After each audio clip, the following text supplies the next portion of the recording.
He was super cool, dude. Super cool guy. Who's that? Bill Bates, Yeah. Oh, Billy Bates. Really? Cowboys. It's like a legend. Yeah, I was a bigger one than over there. Yeah. Okay, good evening, everybody. We're gonna go ahead and get started. Laredo, welcome. You can get two of these and one of these. Okay? And classroom management, part 3. I see that Laredo, there's about 21 people, so that's wonderful. Okay, thank you all for showing up. We're gonna start with a very quick activity that I'm gonna ask you to, and it's very straightforward. I won't explain it too much because that comes after the fact. So I'm gonna ask you, you picked up 2 blank sheets of paper, right? When you came in. Laredo, you're welcome to do this also, on a blank piece of paper at home. And you're going to simply draw a pig. That's all. But I need you to do it twice because one pig will stay here, the other pig you're going to want to keep. Okay? These are pictures. I just draw a picture of a pig, whichever way you want to draw it, but duplicate it. So they have to be exactly the same, The 2 pigs have to be the same. It's your pig. You just want to keep 2 copies, one for you to take home and one for the program to keep as part of your tasks. Okay? No, just no details. Just you draw a pig, however you want to draw it, and we're going to talk about it because you have 5 minutes to draw that pig. 2 pigs. Well, it's the same pig, but you're doing it twice. Thank you. Okay? So I'm going to put the timer. You have to be the whole body or just the face? You draw the pig. Just pig. Draw the pig. Across the graphic artist, I feel a little insecure. Timer's on. I'm like stick figure. You might want to relocate table, sir. Just draw the pig.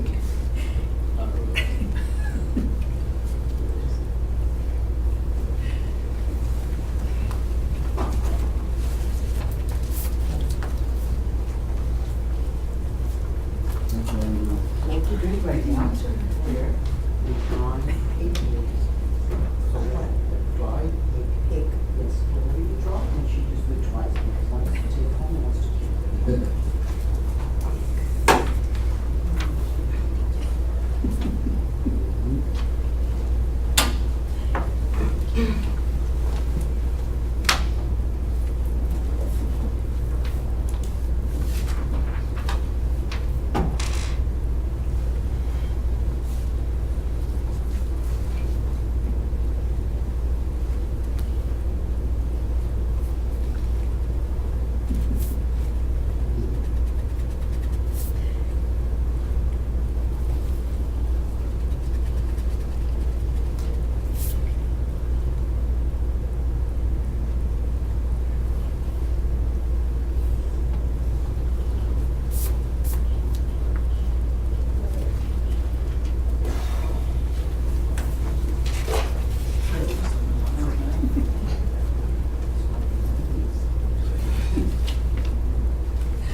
Because you joined it twice, I'll give you a couple extra minutes. Okay? Don't worry.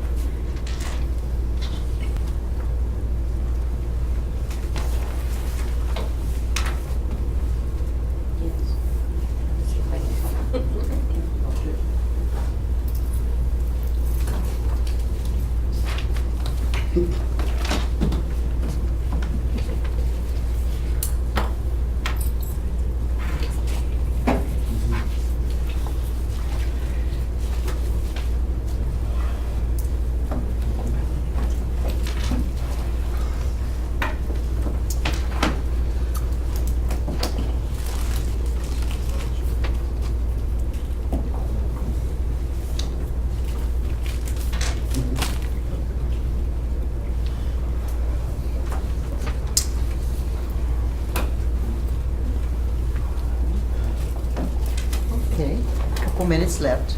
I think we'll be okay with sufficient time.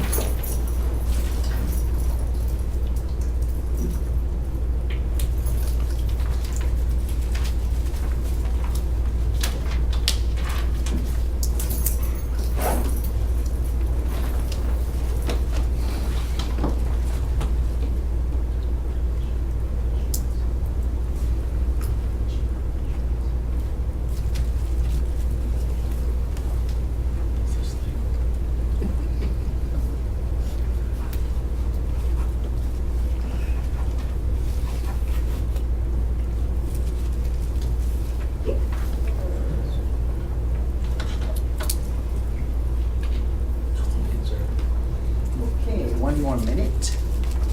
Almost there.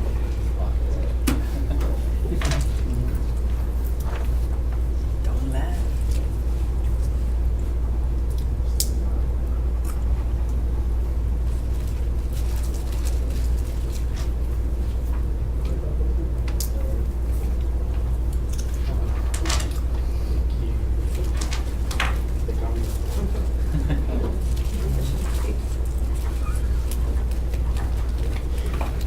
Okay, almost there. A few more seconds. Laredo, feel free to take a picture of your pig and upload it for Mr. John to display on the screen. That way you can share your pig. More importantly, you're going to find out what the different traits of the pig mean. Okay.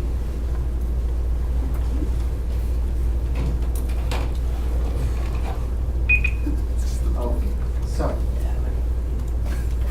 this is the actual document. Okay? So this is, I've used this before, it's actually a personality test. Okay? So you were just told to draw a pig. That's all you were told. So feel free to look at your pig. If your neighbor allows it, you can look at their pig. I know some people are shy about showing their pig to their neighbors. But this is what it means, okay? The pig analysis. If your pig face is toward the top of the paper, that means you have a tendency to be positive and optimistic. If your pig is towards the middle, you have a tendency to be a realist.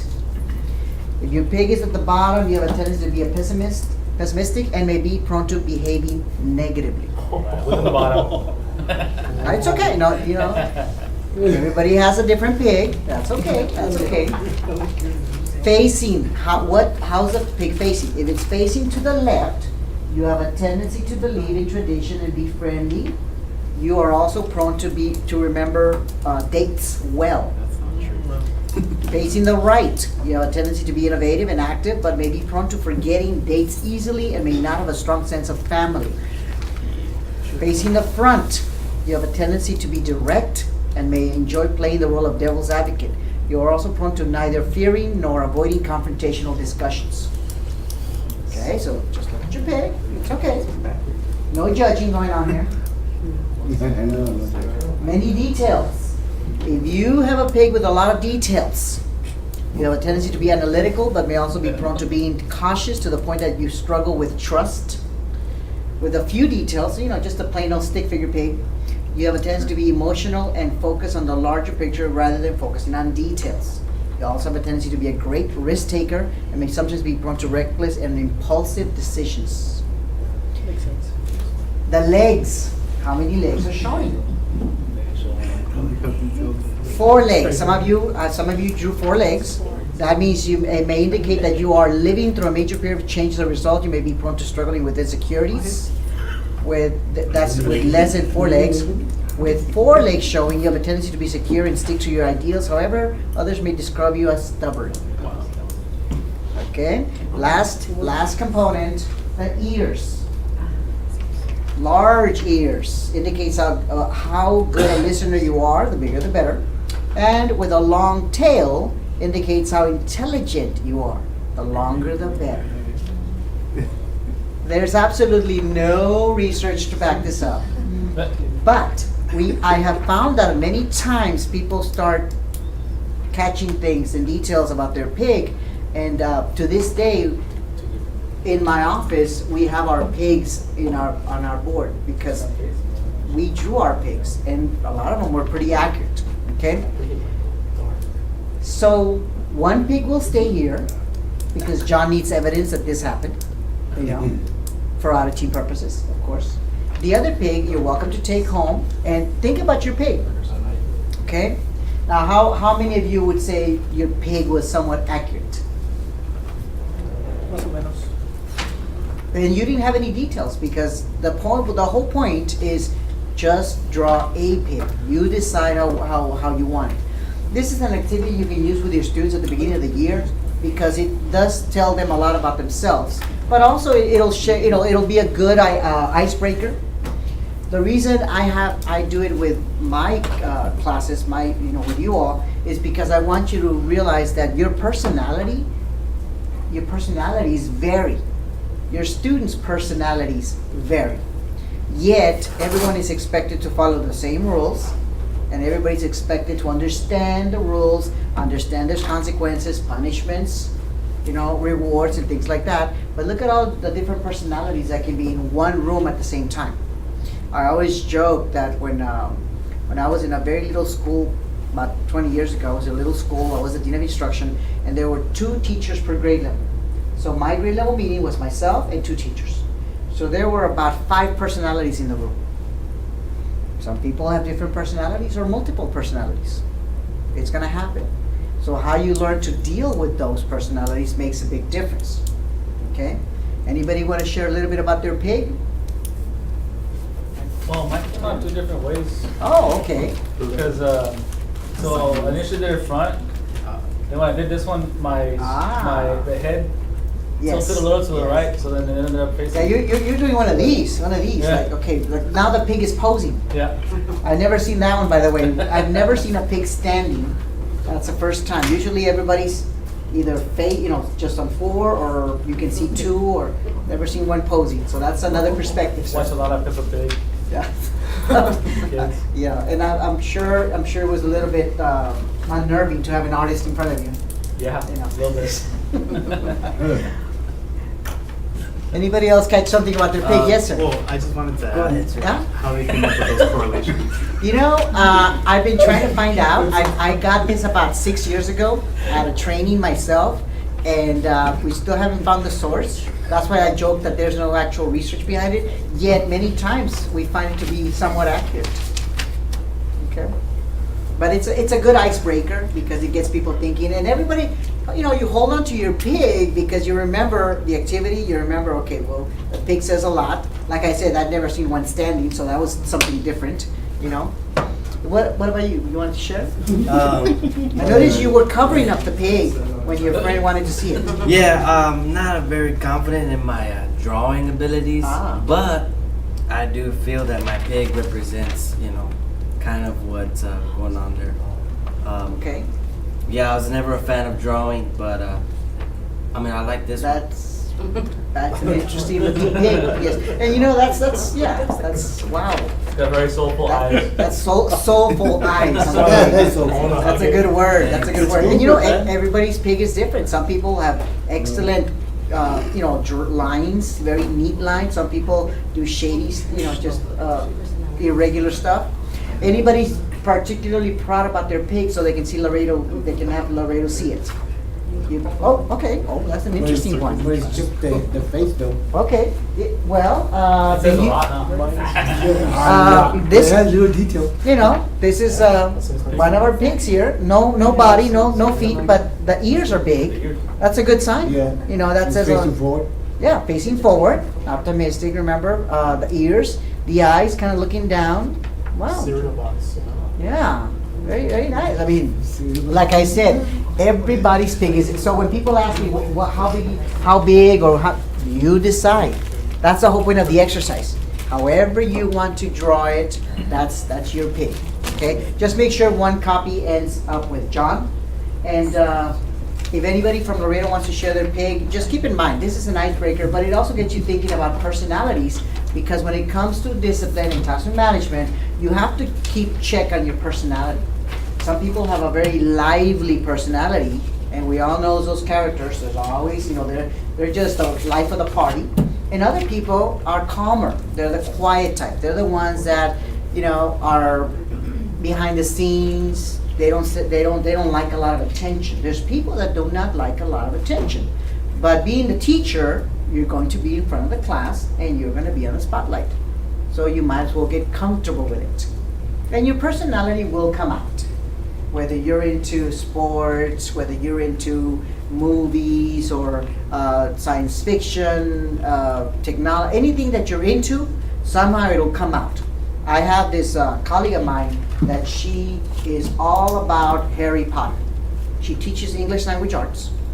Everything in language arts in her mind can link into Harry Potter.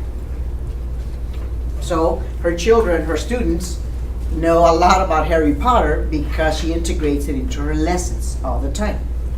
Yeah, I'm sure some of them are kind of bothered by it because it gets old very quickly. Porter? High school. I don't know. No, she's not a porter. She's in another district far, far away. Yes. That one's pretty. Oh, look at that! Wow, that's a nice. wow. Look at that. That's a cute pig. Google images? Yeah. That's a very. I'm sorry. Let me turn it around. That's a very cute pig. Wow. Wow. Looks like they That's bought the Tumblr. Wow. What? What's that? I've seen that before. It's a Google. Oh, yeah. So he didn't draw that? No, he's not. What's Tumblr? He did It's draw it. it's No. like blogs. Well, like a blog? Instagram, I suppose. It's Or like a website post- where okay. like if you're an artist, you can post your Oh, work on nice. it, or- Well, that's a very good looking pig. It's cute because it reminds me of my sister's big cat. She has a big cat that sits on its butt. That's how big it is. Like Spreads GI out. Pig over here. That's Like GI Pig over here. GI pig, To be fair. as in Be a second string. He's got no shirt on. like GI Joe. Yeah. He has no Okay, shirt on. we gotta look at his pig. He's got a gun. A pretend. So we have a weaponized pig over here. Weapons. You know, it's No shirt on, it's guys. a urban warfare kind of pig. Look, can Laredo see It's it? pig of duty. Pig of Pig of duty, POD, yes. Okay. Wow. Closer or something? Yeah, closer? I want Laredo. Are you gonna like make it like a short comic based on Pig? Yeah, you might just have $1 million idea here. No, it's because I was thinking. You of should have the written your book. name on the bottom. I was honestly thinking of the book when I saw pig draw it. I thought of Animal Farm. Animal Farm, yeah. I don't know why. So even your personality comes out in your pig, and like I said, we all have our pigs on our wall at work because we went through this about 6 years ago, and we still have our pigs. We started laughing because a lot of us, we in my workplace, we have variety of personalities, from the athlete to the techie guy to the one that we think is going to get upset at the trigger words, to a little bit of everything. Okay, so we have a variety, and we like our pigs. But thank you for sharing your pigs. For those of you that weren't here from the beginning, it is a personality test. This is actually in your Padlet. So I don't know if anybody actually tried or practiced their pig, but this is in your Padlet. And you're welcome to use it as, like I said, an icebreaker for your students. Have them draw a pig. Yeah. Of all the, it is surprising because many times you don't think about it.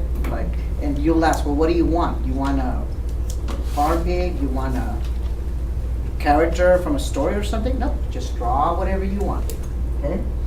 So the point of that exercise, and really, is your personality is going to come through no matter what. Some of you are going to try and cover it up a little bit. You try and be a little bit extra nicer, a little bit more serious, because that is your role. You are in charge of the room, and you are the model. You're modeling behavior. But keep in mind, you want to use your personality for your benefit and to have the students connect with you. Some of your students are going to, enjoy, and just by listening when we're first arriving, I start hearing about games and consoles and Xboxes and things like that. And I'm thinking about my son, because that's all, he does a lot of that. Me, I'm more into other components of technology, but I can make a little connection just by hearing some people talking. Some of you may not, because you're totally not involved in that, and that's okay. So that's the PIG test. We are going to be going into Classroom Management 3, Section 3. We're gonna recap a few things. We're also going to be looking at different types of students. So you're going to be getting little slips of paper where you're going to be getting a type of student, and then we're gonna be discussing what you can expect from this type of student and how to work with them. Because there's so much variety. In one classroom, you might have 25 students, and in there you might have different types right off the bat, okay? Now, this was from pre-work. Any questions about the pre-work? I know that you all have been busy catching up on the pre-work, making sure it gets done. Anybody bring any cartoons? Remember there was a cartoon? I was hoping that I could see some of those from the classroom Was it the management. comics? Comics, the comic I strip? have mine. If you have yours? Oh, it's in the computer. Okay, can you send it to John? If you have it, just send it to John and he can post it up, right? Laredo, if you have any of the cartoons from classroom management, you know, there's a variety out there. I'm a Far Side kind of guy. Is it the Far Side? Yeah, the Far Side. Yeah, I love This Far is Side because you know, it's one of those comics that really makes you think. Calvin and I have that one and then I have Yes. this one. So you have it, just send it I to have it, John. but I don't know how to, You can email it to him. Or John, how do you want it? Pretty well.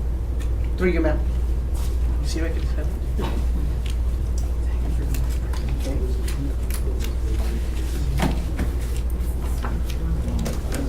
Anybody else have their comic, or if you have a hard copy, I mean, we can always put it up on the. Can I just take a picture of it and send it? Yeah, take a picture and send it to John. Okay. Use that one. So,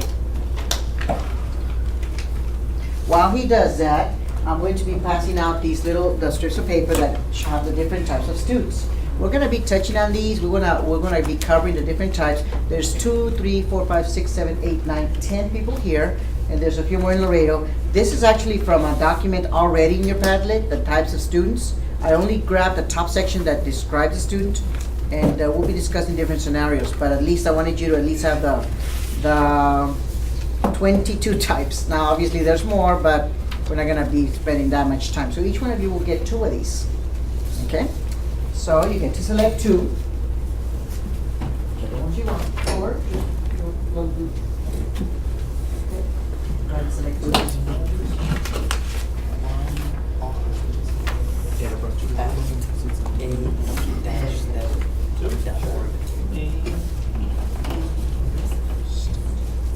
You put dash? Ma'am. Yeah. Don't want to put the wrong domain. Yeah, these are the ones that, I found it funny. Especially this one. Sure. Here you go, sir. Passive, it's all nervous, twitchy, aggressive. Any cartoon or? Trump-like. Yeah, man. I thought that was very strange. For him to say what he said. Just grab 2. No. Oh, I got 3. Okay, thank you. Are they bad? You can get me 2. Alright. Okay, we got a couple overachievers on this side. They grabbed 3 I do got another student types. achiever. This was, who do we send it to? I'm sorry? Who do we send it to? Attention John, seekers. Juan R, I believe. Oh. Juan R at astep.org, something Yeah, like that's what I that. sent it to. Yeah, I'm sure you know. Okay, so that way he can send them. He can display them when he comes back. Okay, very stealthy I've young seen that man. happen in person. Disappears. As soon as he describes it, okay. Any questions about the PowerPoint itself? You already went through it. You had it out. You had it on your. You had it on your Padlet for what? A week? 2 weeks? How long did you have it? A week. A week? Okay, okay. A lot of it was review because I try to connect once again to instruction, and that's the big thing. Obviously, Mr. Harry Wong, you've already seen a few videos of his. Very popular. You might find the videos obviously on YouTube, but the books themselves, you usually find them at schools. In the Dean of Instruction, the assistant principals, they love to get teachers, or especially new teachers, to view or read up the Harry Wong books. But this image is something that I wanted to share with you again. Notice classroom management is on the top, but you have the teacher role, the instructional strategies, the discipline, and procedures. We've already talked about procedures and routines. We've already talked about your role of modeling and establishing rules and establishing structure in your room. Instructional strategies, that's something that I keep reminding you about your planning and your preparation and how well you have it set up so that you can minimize downtime. That's really the enemy, folks. Downtime is a big factor because students catch on to that. As soon as you have downtime and you are looking for materials, or you're looking for the website, or you're looking for, please go make me some copies, that's when students start, they start chattering, this and that, and the focus is lost. So just keep those in mind. John, they've been emailing you a few things. So, very important, always remember your role. We have a lot of good people that have that make mistakes, make bad choices, and they forget their role. They either befriend their students too much, they become too comfortable with their students, they start believing that in order to be successful, the students have to like them. And there's nothing wrong with a student liking you because they like your style, they like your intelligence, they like the way you teach. There's nothing wrong with that. But when they start getting too friendly, when they start getting too comfortable with you, that's when there's a danger. Because the student should always see you as the educator in the classroom. Whatever happens, you should still remain the adult, okay? So always be mindful of your role. You'll also have not only the role in the classroom, you're also going to be a professional with colleagues. There's going to be instances that your colleagues are going to be sharing examples, sharing scenarios, sharing a variety of things. You want to always maintain that role, folks, of professionalism. People get a little bit too comfortable sometimes. And I'm sure you heard about that one in the Code of Ethics. Especially when there's a female and a male, they get a little bit too comfortable, sometimes same gender. It's just a matter of being careful. I think I shared with you my rule, 22 years. It's really helped me. My significant other or my mother on the other side, how would I deal with that situation? And it does happen. It does happen. I mean, keep the door open. Make sure the students are always at a safe distance. I think the lady in the back, the other one, mentioned that her daughter has an issue with space. Well, there's nothing wrong with having that space. I dealt with a secretary a while back. We were working professionally, but every time I would mention something, she would try to make a little joke or a little wisecrack. And by the third time that I didn't laugh, she kind of got the hint that I really wasn't into that, and she stopped. But because I had this thing about professionalism in the office, and there's nothing wrong with camaraderie and colleagues, but it shouldn't get to every time a joke or be discussing certain topics. And I'll give you a quick example. I said I'm gonna go to Hannah by the tennis courts. There's a computer lab because I need to go do a training there. And the response was, "Oh yes, well back in the day, Hannah, we knew what happened at the tennis courts. Okay. No, that's not even relevant. Yeah, thank you. Not even relevant, because I was telling her I'm going to go train at a computer lab by the Hannah tennis courts. There was no need to bring up what used to happen 20 years ago at the Hannah tennis courts. Apparently something, I don't know. I went to another school, so But just to give you an example how easy it is for people to share little comments that are inappropriate or. I mean, I didn't take offense. I just kind of blew it off, and I gave her a look like, what's your point? Get back to work. But Get back to yeah, You want to go to tennis courts? I'm sorry. Maybe you were in the tennis courts. And see, that's a danger right there. That right there, thank you for That's what'll exemplifying. get you in That trouble. is the danger. If I had replied, then now it became a conversation. You see that? And it's so easy to reply because, you know, we've all been youngsters, we've all been, The tennis court. everybody's been at tennis courts. Remember, that some of us don't know what marijuana smells like. You know? But just keep in mind, you don't want it to become a conversation. So your role as a teacher, not only in the classroom, in the hallway, at work, in the community, is another factor. Children, students will catch you at HEB, Walmart, Target. They'll catch you. They'll hi, how you doing? And you know, they're little ones that want to hug you, and then they'll tell their mom, hey, that's my teacher. You know, like it's a sighting because they saw you there. Okay. If they're in middle school, high school, I don't know. Maybe they'll say hi, maybe not. It depends how cool they are. But you are going to be visible at all times. Think about it that way. So, how do you carry yourself at the store, at the GameStop? And I didn't mean to look that way, but how do you carry yourself when you're out in public? Because that is your role, and students will remember. Hey, I saw you at the mall, saw you at the movies. I had a student one time that saw me at a comedy club. That was interesting because it was in Corpus. I was in Corpus, New Year's Eve. I was in a comedy club, and I had been doing some observations at a high school. Well, so I don't know how that student got into a comedy club, and I was there, and it became uncomfortable for me.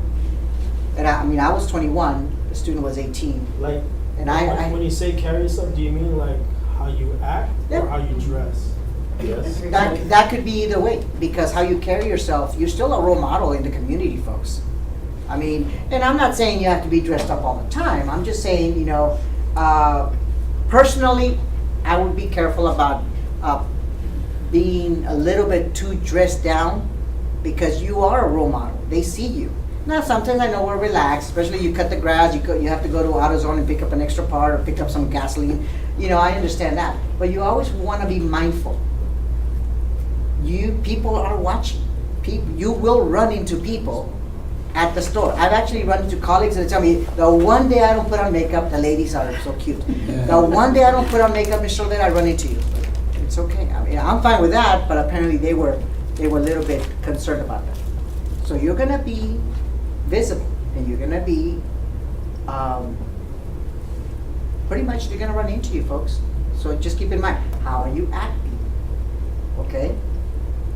If you end up at the island, if you end up at Louis' backyard having a nice time, nothing wrong with that. But remember, social media, students, cell phones. Okay, I ran into some colleagues. I was watching the Spasmatics. I'm a big fan. Spasmatics, you know, and I was just enjoying the show. Very nice, but nothing crazy. But you know, it's funny how like, hey, we saw you over there. Like, okay, well, that was nice. Or you know, just the concerts, or just be mindful. Your role does not stop in the classroom. I'm not saying life is over. Okay, please don't feel like, oh, does that mean I can't do anything? No, just remember, people are watching. Okay. Instructional strategies. Your colleagues will also help you with that. You're going to be receiving frameworks. You're going to be receiving your resources from your dean of instruction or your facilitator or your assistant principal. You're going to be receiving a lot of resources that you have to use. So work with your colleagues to make sure you do proper planning. I know some schools are serious into collaborative planning, and other schools are not. Other schools are like, you're the teacher. Come up with your lesson plan. In some schools will be very helpful, and some will not. Okay, so how you handle that's really, you have to be very aware of it. Discipline, we've already touched on. You know, how you deal with it in the classroom. Consistency is a big word. De-escalation was another word. What else? What other words come to mind when we think about discipline? We've been talking about discipline management for 2 days now. What other words come to mind? I know consistency is one. Proactive.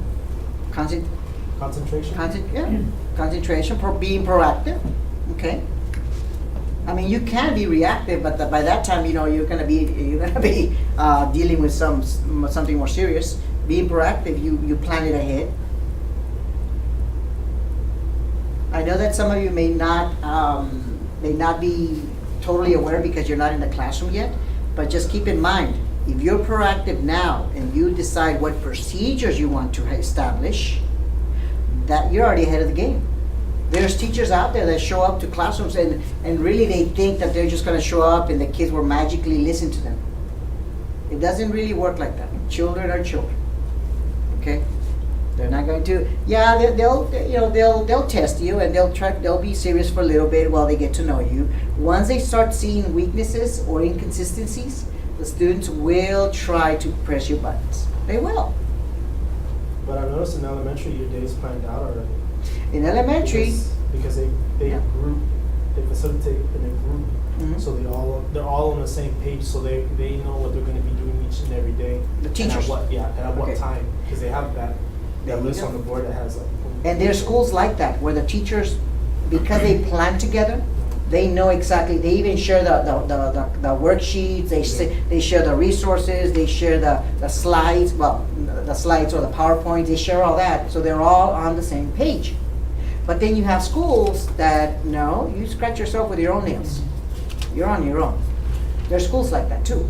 So be careful with that. You know, if you work and I'm glad you work in a place like that because they welcome the new guy, and the new guy, you know, starts, you know, using it at the same pace as the other teachers. But there's other schools that may not do that. They'll just say, well, you've got the TE, you've got Google, you've got the frameworks. Go ahead and plan it out. Yes, sir. What if there is no framework and you have to make everything from scratch? The ultimate framework, to be honest, is the TEKS. Is that, That's the ultimate framework. I mean, it doesn't get any like basic than a that. couple of my friends, they work for, they're the 11th and 12th grade teachers, but it's not, it's considered an IB, so they have to make their own IB, instructional, International Baccalaureate. okay, Oh, So they have to make their own. yeah. I know that a few of them say they don't follow the TEKS because of the test at the very end of the year. Oh, So how would but you? they follow, they're gonna get a test at the end of the year. I'm not sure if they get a test at the end of the year. I believe that what they would say is that, you know, that they have to form everything out on their own because there's none of the other schools have IB here in the county. Yeah. So Like Allen, right? it's like you kind of have to do it all on their own. Wow. So how would you do that? The only thing I can think of is that, you know, they really do need to be talking to the administrator, and the administration is supposed to provide them something. You know, a sort of a scope and sequence, a guide, something to follow for the year. Now, or it might just be teaching to the test, which that's what it kind of sounds like, if they're just teaching for the final test at the I end. mean, it could be because Yeah. honestly, I don't know. They're just you know, friends that I had when I would say I would see them, but I wasn't involved in that with them. I was with the first through fifth graders in Yes. their 11th and 12th grade. So. And you're gonna have different districts. I can tell you that the district I work at, the frameworks are established in the summer for this upcoming school year, and they're shared through secure links with the employees of the district. And it shows you first through fifth, reading, math, science, social studies, you know, the scope and sequence, what's, you know, this 6 weeks you should be covering this and this and this. The second 6 weeks you should be covering this and this. So it's a guide. Now, it doesn't mean that the teacher has to follow it day by day, but it is a guide. And to add to that, to add to the frameworks, I know that this district has checkpoints. So every mid and end of 6 weeks, there's a little 5 to 10 question checkpoint, little test, just to see how the students are doing based on the instruction that is being provided. So that in itself is a lot. Some of you might have heard about C-Scope years ago. C-Scope was a curriculum that was, you know, provided by Region 1, and it was a big collaborative, and it was literally scripted lessons that the teachers followed. So a lot of new teachers really liked it because it told you, on Monday you're gonna say this, do this, I mean literally scripted. But a lot of experienced teachers didn't really like it because they had their own way of doing things. You know, once you become experienced, you really don't feel you need a script. And there's nothing wrong with that, so long as you're doing it correctly. Because there's a lot of experienced people that have years, and they'll tell you, I've been doing this for 20 years. Yeah, but they've been doing it wrong for 20 years. That's the difference.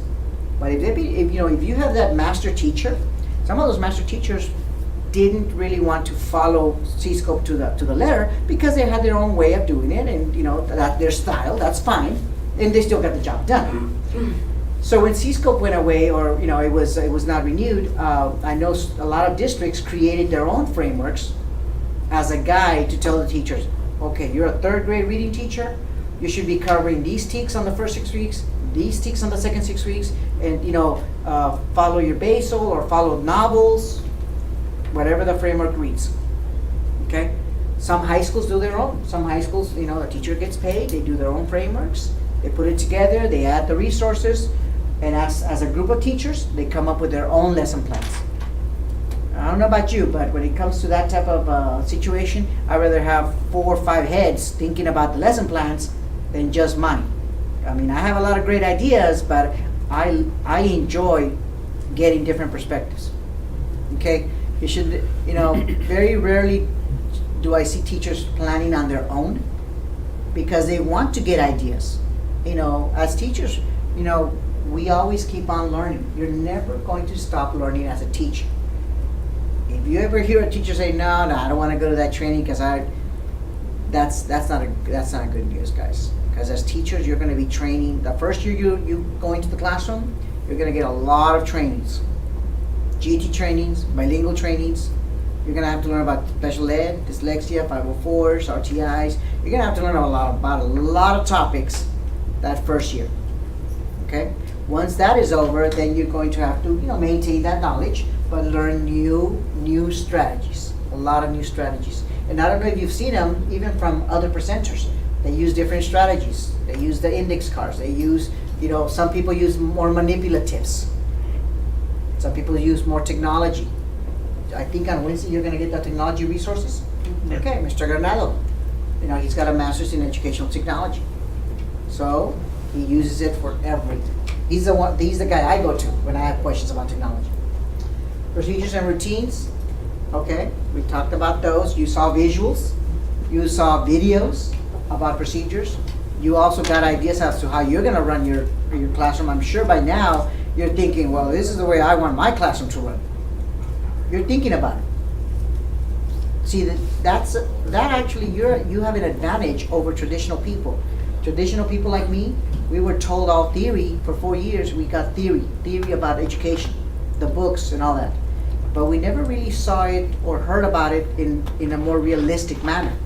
You guys actually got to see more than I did, okay? But I did it 22 years ago.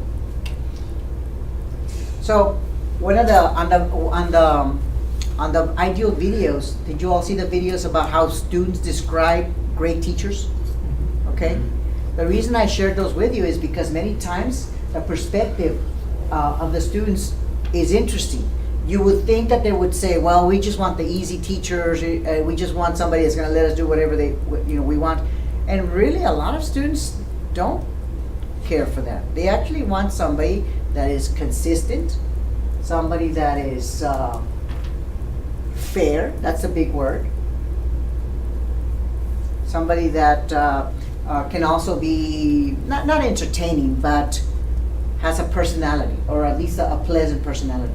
You don't have to be a clown, folks. You don't have to be a joker. You don't have to do that. As long as you can maintain their interest, and every so often show them your human side. So when you start talking to your students, it's good that they see a little bit of that from you. Because remember, if they don't connect with you, if they really don't feel comfortable, they're really not going to learn. They're just going to say, okay, you're just another teacher that is telling us what to do, and you don't really care. And they'll call you out on it too. So I want to show the video. I want to discuss it because you get to see a lot of things. Where is it? I think it's this one. I like to include hyperlinks in my documents. If you're not familiar with hyperlinks, these are great because these are live links, like that one, to the videos or the audios or whatever you need. Okay, make sure this is on. This one, I think it was, yeah, it was a Q&A with students. Let's see.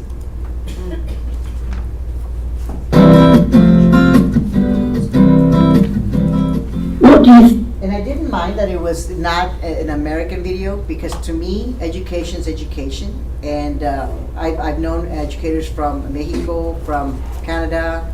I got to meet, I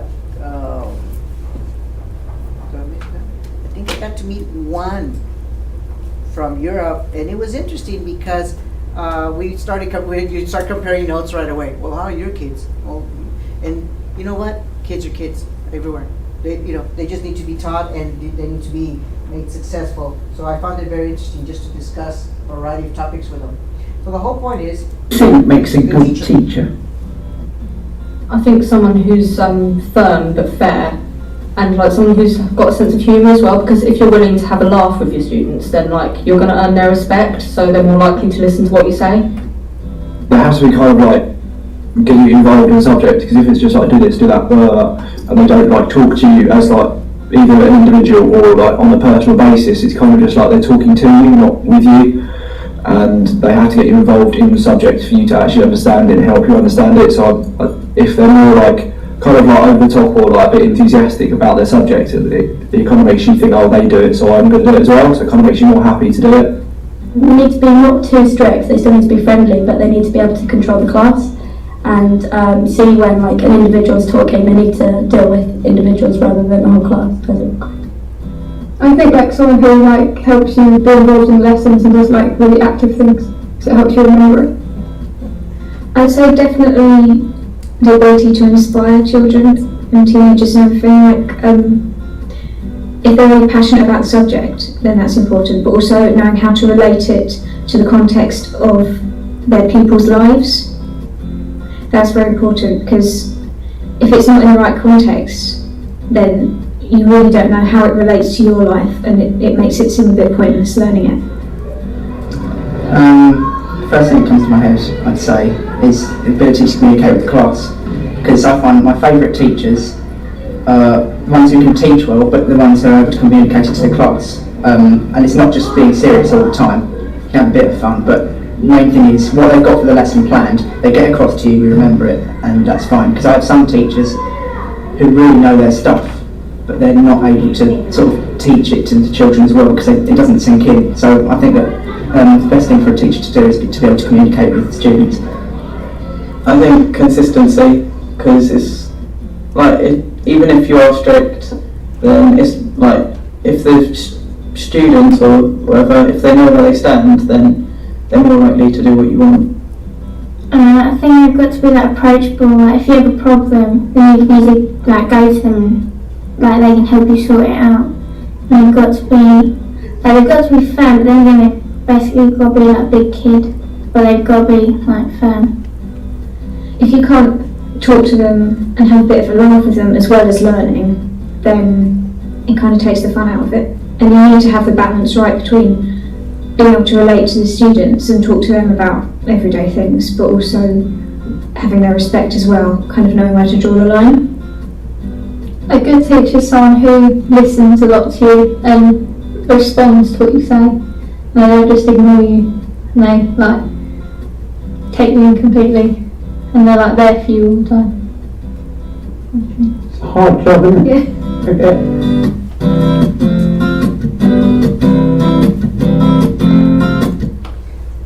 So the reason I stop it there is because I always like to leave the words there, and we've been talking about a lot of those words. You know, that's an interesting thing. That you're going to find different situations where all of this is going to come in handy. The friendly factor, and like I tell you, it's good to be friendly. Nothing wrong with that. Just always be mindful how friendly you are, or how friendly, especially some students might take it the wrong way. In the Code of Ethics, you saw the videos with the teacher that kept showing pictures to the cheerleaders. Oh Yes, the coach. The coach, he would show like, and something about you remind me of my ex-wife or something like that. I mean, a little bit too much. You know, those videos of the marmots, the high school with the marmots. What was it? Mascot. Good communicator. I think we all know them. Excellent people that know their content. They know what they're supposed to teach. They just can't get it out. I personally know a teacher that he got better. He would stutter a lot when he would get nervous. He would start stuttering, and that was not good. And then he became an administrator, and he would present to other administrators. And as soon as he started getting nervous, he would start stuttering, and it was very distracting. And it didn't make him look very sharp. But he was a very intelligent man. He is a very intelligent man. Somebody, because he's a friend of ours, we told him, you might want to have a conversation with Mr. Jim Bean or something, Jack Daniels, before you come here. Go have because he needed to calm down. He really needed to relax.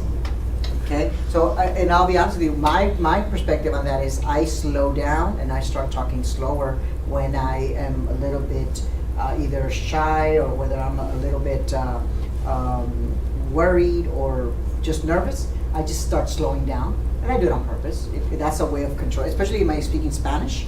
I just have to slow down. Okay, but that's how I compensate. Enthusiastic. You don't have to be jumping up and down, but definitely show them that you like your content.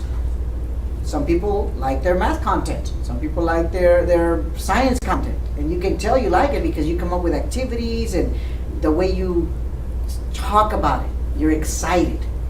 Okay, I think you've noticed, well, I don't know how excited I get, but you've noticed that I enjoy teaching these sessions because I get to meet all of you and I get to see you as you venture into the career, as you go join the career of education. I'll be running into some of you later on.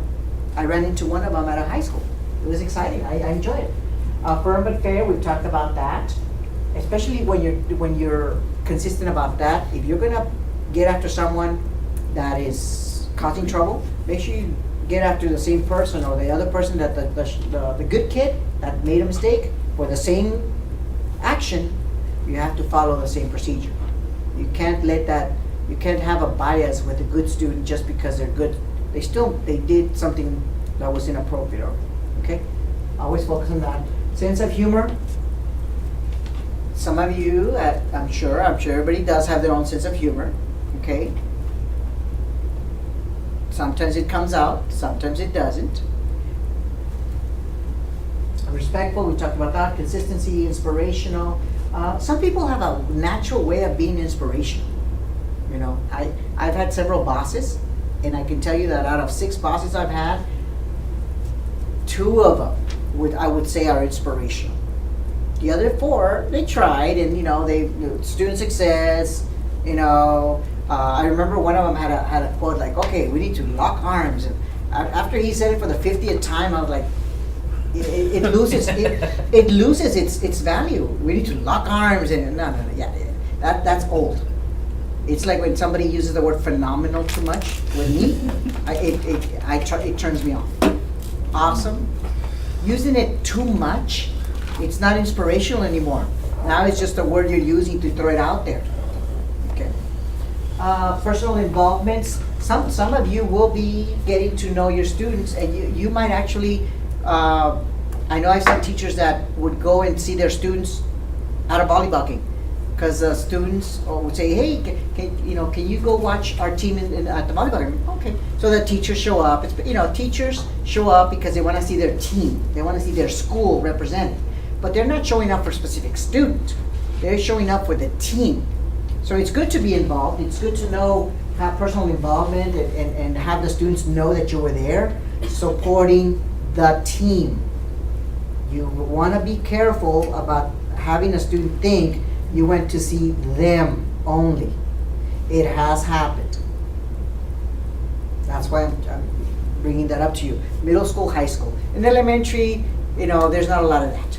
Okay, unless you feel like spending the whole day at a chess tournament, good luck. because those things are long.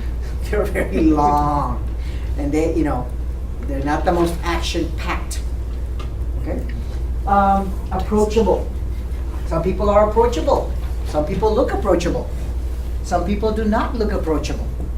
I happen to know. I remember this counselor from Harlingen. I was in Harlingen at the time. She was a counselor, and she had a mean look on her. She just had a mean look. But once you got to know her and talk to her, she was actually very sweet, very nice lady. Once you got past her, that's just the way she, that was the thing. Her gestures were not the most welcoming. And once you got past that, you were okay. So some of you might have colleagues like that are not very approachable, or make comments. You're gonna run into some people that are just pessimists, and that's their style, and that's how they live. And okay, There's always one. There's always one. There's usually more than one.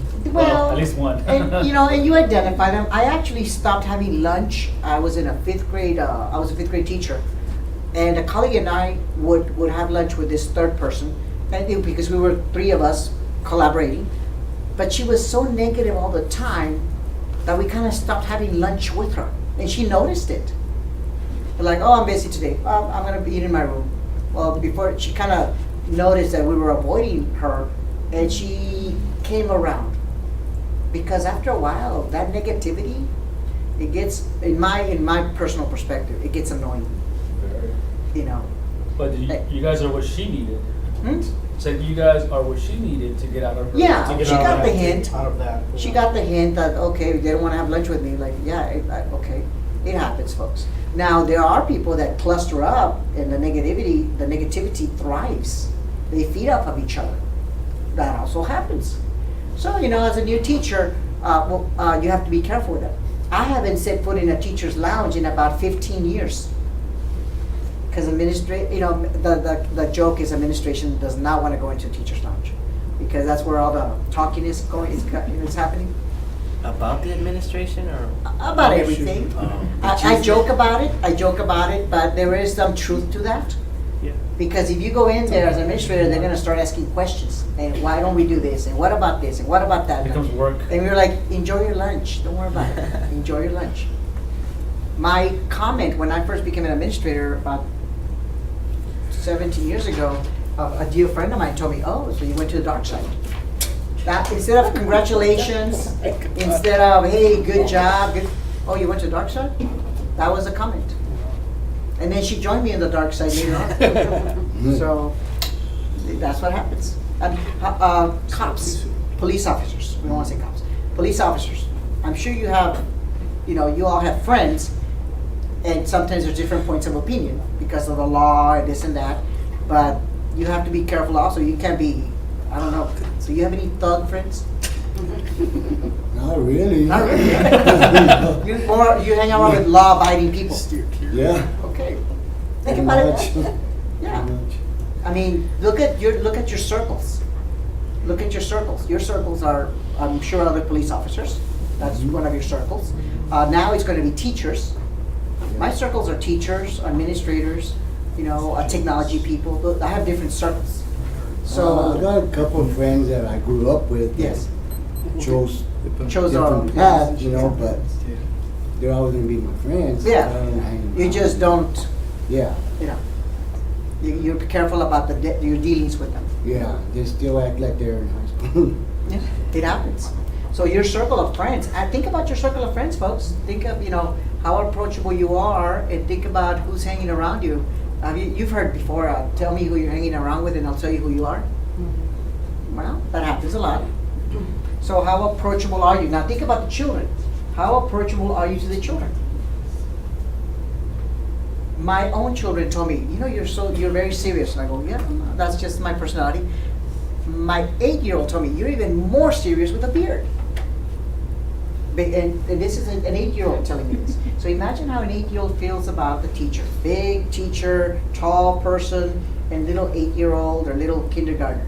You have teachers that are they don't seem approachable, but they're big. And to a child, how approachable is that?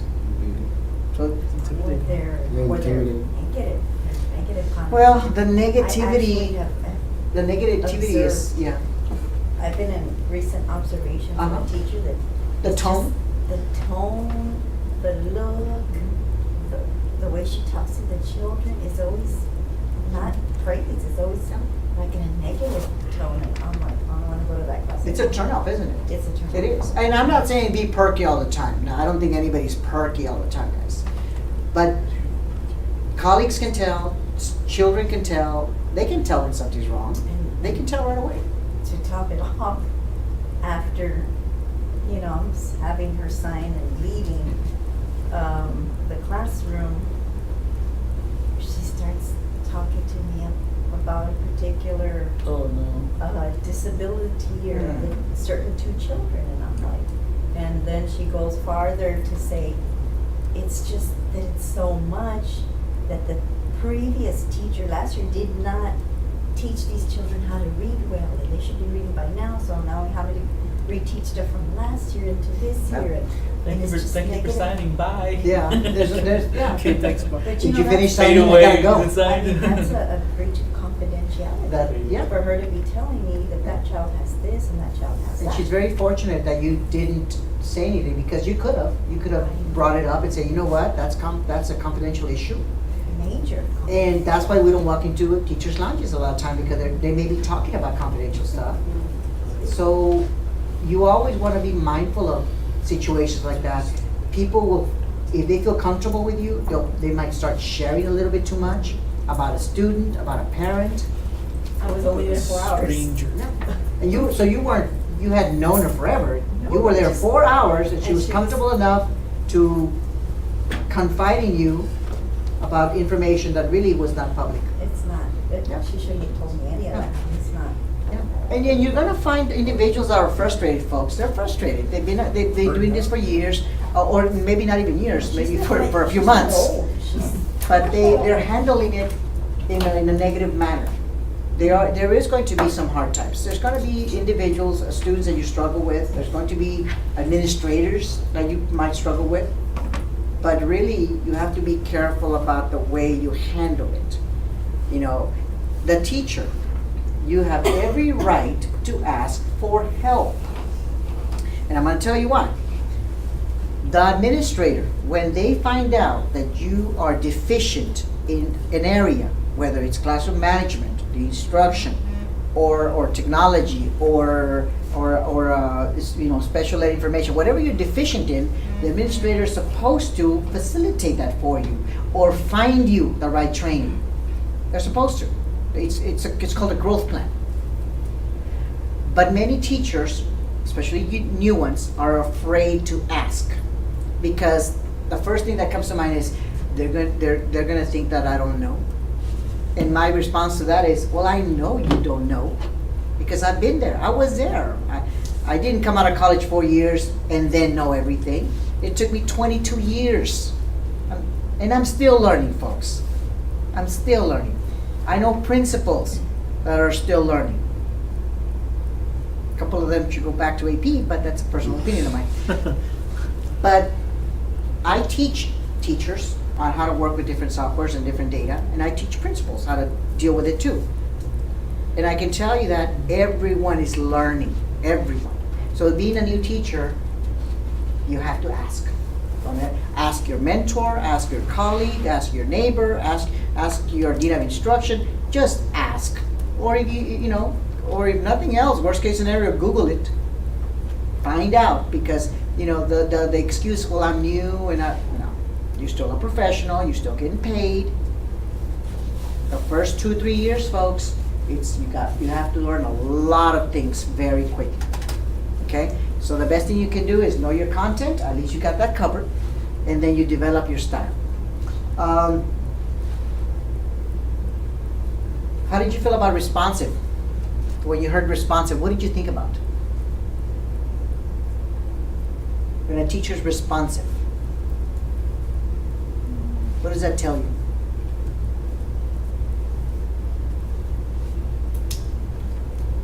How many of you have heard of instances where a student opens up to a teacher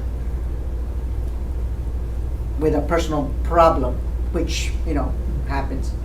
How the teacher responds makes a big difference. There are teachers that will do a sort of fake, don't worry about it, everything will be fine, this and that. And sometimes it sounds fake. And there are teachers that know how to handle it and maybe, first of all, give words of wisdom, or sometimes just listen, just keep listening. That's a big plus. Approach it with a counselor. Don't ever feel that you have to be the only one, guys. If a student approaches you and starts sharing information, be honest with the student. Say, look, I'm not a counselor. I'm more than glad to listen to you, but I may have to talk to a counselor because this is over my head. Don't ever feel that once they tell you something that you're stuck with it. It's not a hot potato, you know. And there are instances that students will come to you and share something personal. Or you might read something personal in a journal. I got to read in a journal that this girl lost her little brother in Matamoros, some sort of electrocution. She wanted to kill herself, and I read this in a journal. And we had to call in the counselor, we had to call in the nurse. I mean, it became a big deal. But she opened up in a journal. I don't think she thought they were gonna read it, and it turns out, she was very upset. She was very distraught, and she wanted to hurt herself. But she didn't tell anybody. She just wrote it in a journal. So you might have instances like that.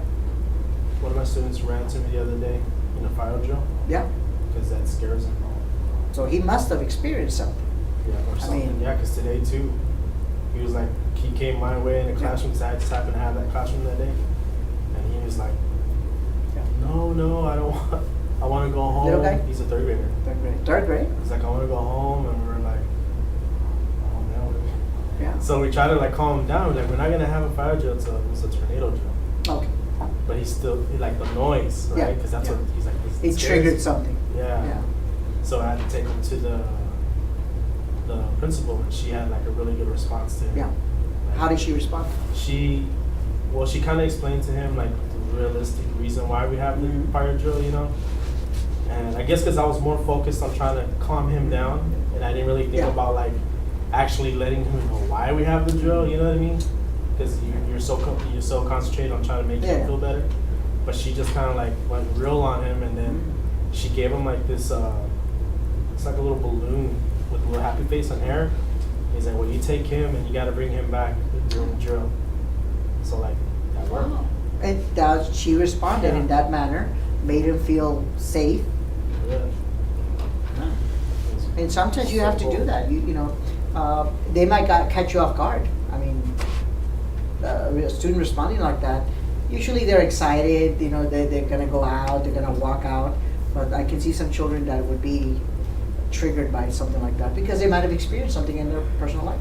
Yeah, it happens. Yeah, you never know. You never know what student's gonna walk into your classroom. We're gonna do the next one and then we'll take a little break. How are we doing on the break situation, Mr. John?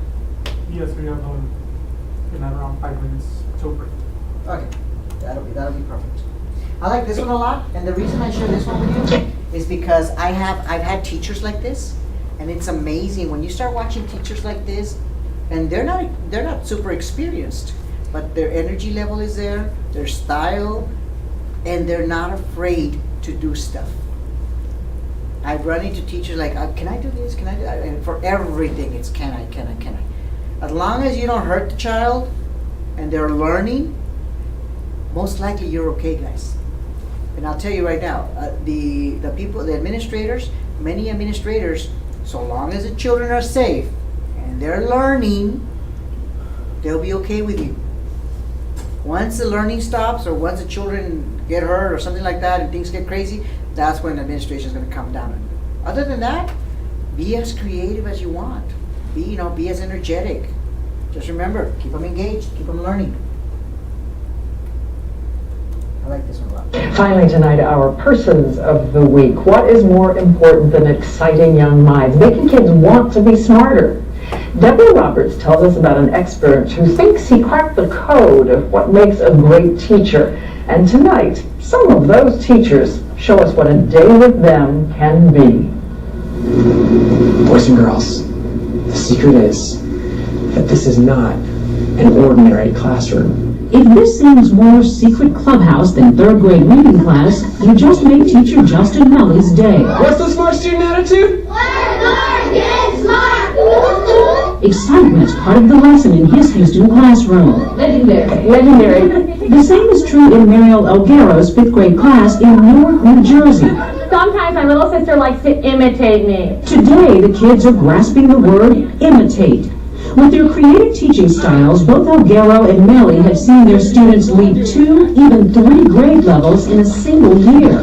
These teachers, every time we see these great results, they're setting ambitious goals based on high expectations for their students. Okay, who can tell me what rhyme is? Stephen Farr, who recruits and trains top-notch college grads for Teach for America, spent 10 years visiting classrooms all over the country, trying to unravel the mystery of what makes a great teacher. What he found, and is now sharing in a new book, is that superstar teachers need not have outgoing personalities or master's degrees or loads of teaching experience, but they do share a few things in common. You guys still need tons of help figuring out words that you get stuck on. If you agree, you can show me with your thumb. Great teachers make certain every student's keeping up. One of the things that I do here are a lot of checks for understanding that are super visual. Show me with your thumb. You can see who's really getting it and who isn't. Today we're going to figure out a bunch of ways, some new ways to figure out words that we don't know. Amazing teachers aren't afraid to change their lesson plans. If I'm teaching something and it's just not flying, then I say to them, my mistake. This isn't working. Let's regroup. Let's try something else. So you do that in front of kids? Well, they're fine with that. They're used to that. But this may be the most important discovery of all. We are all going to get so much smarter. Great teachers set high goals, as 11-year-old Brianna Randolph has learned from Miss Elguero.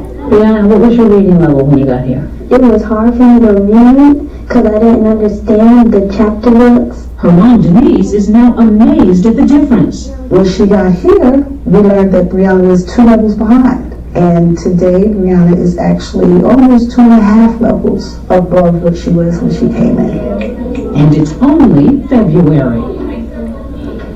And so we choose Justin Melly and Mariel Elguero on behalf of all the great teachers who made us believe in ourselves and think of learning as absolute joy.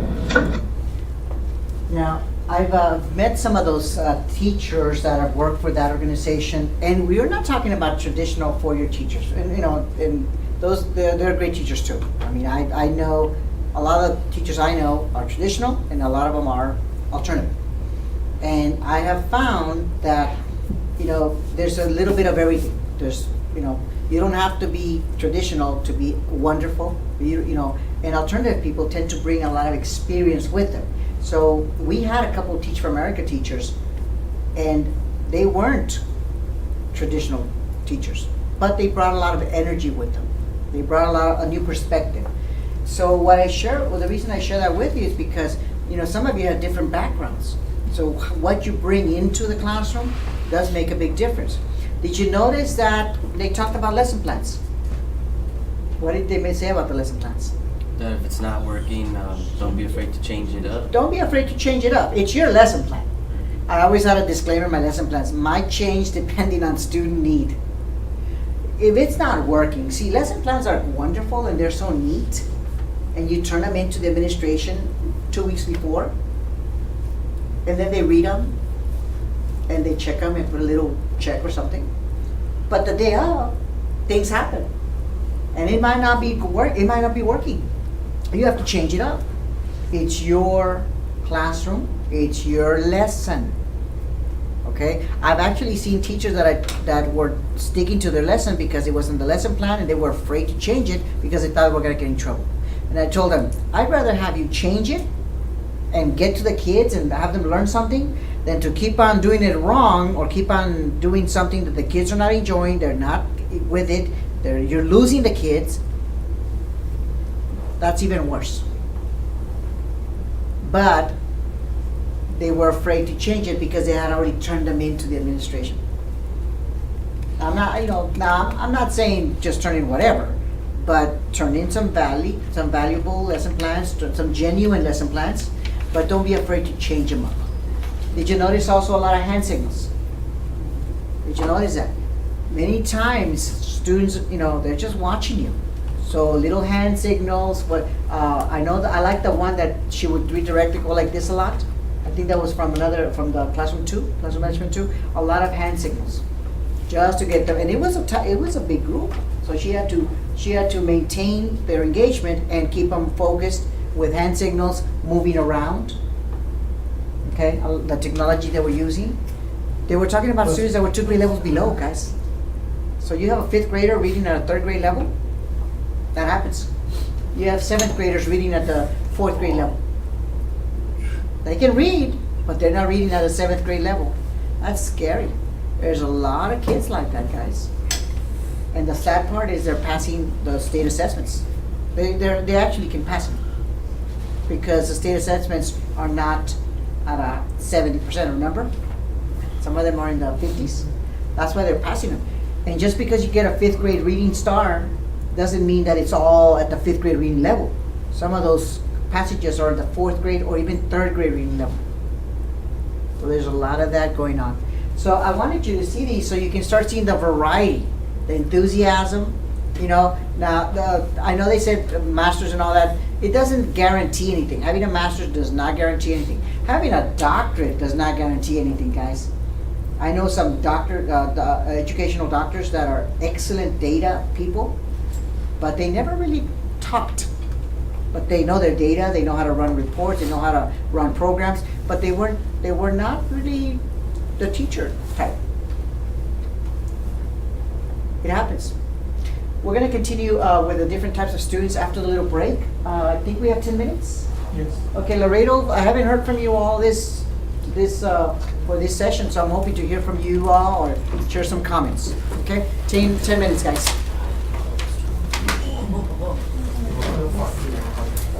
What did you do? Same as the rally went.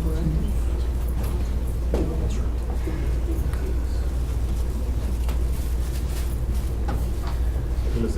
What's up?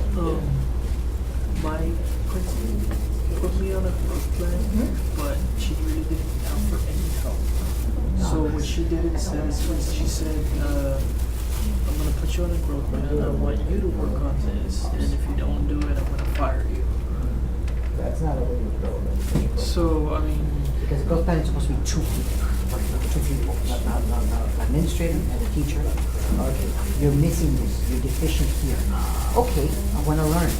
Can you offer me any trainings? Can you offer me any resources? So that's what I should have asked for. Yeah, it goes both ways. Okay. It's not just get better. Because I mean, I did ask her for some help, and she said I'll get to it later. She never really got around to it, so that's what I was curious about. My advice to people is always ask for it, because because at the edge of your mind, he never asked. I thought he was doing it. He never asked.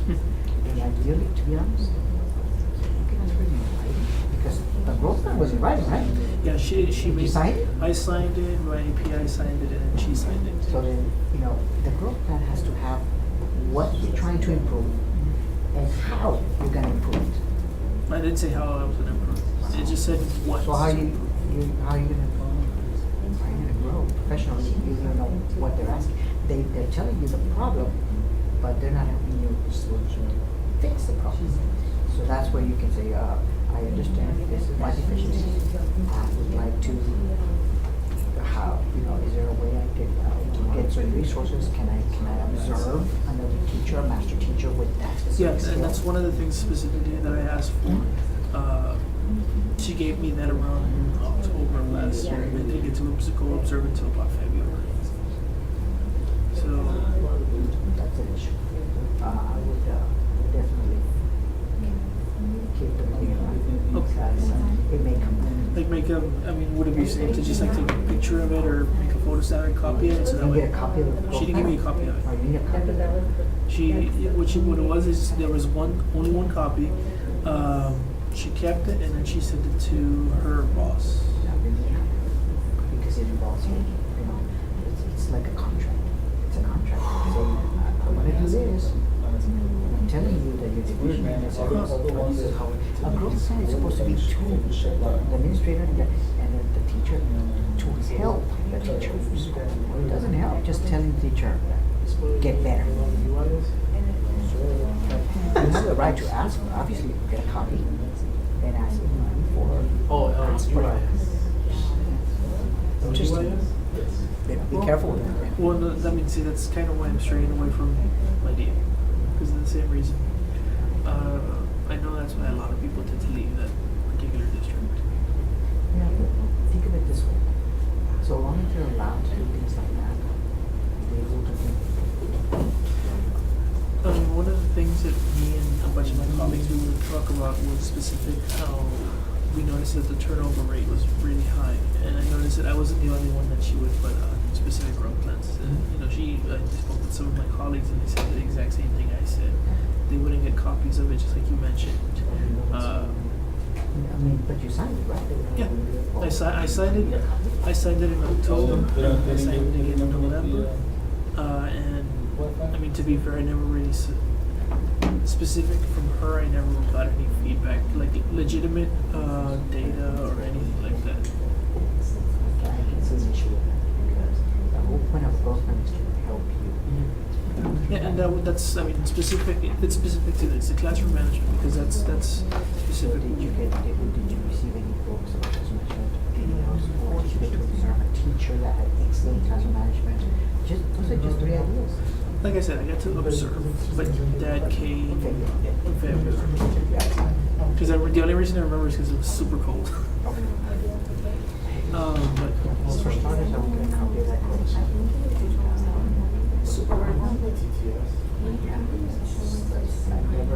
never heard of growth management because the whole point of growth management is to help us. That's exactly. And I mean, I could. And a lot of people perceive it bad though. A lot of people, oh, you're growth plan, they're gonna get rid of you. Yeah, if it's done incorrectly and if it's done with malice and if it's done with a hidden agenda, yeah, go for it. But a growth plan can also force you to grow by receiving that extra help. It's like if I tell you, you know,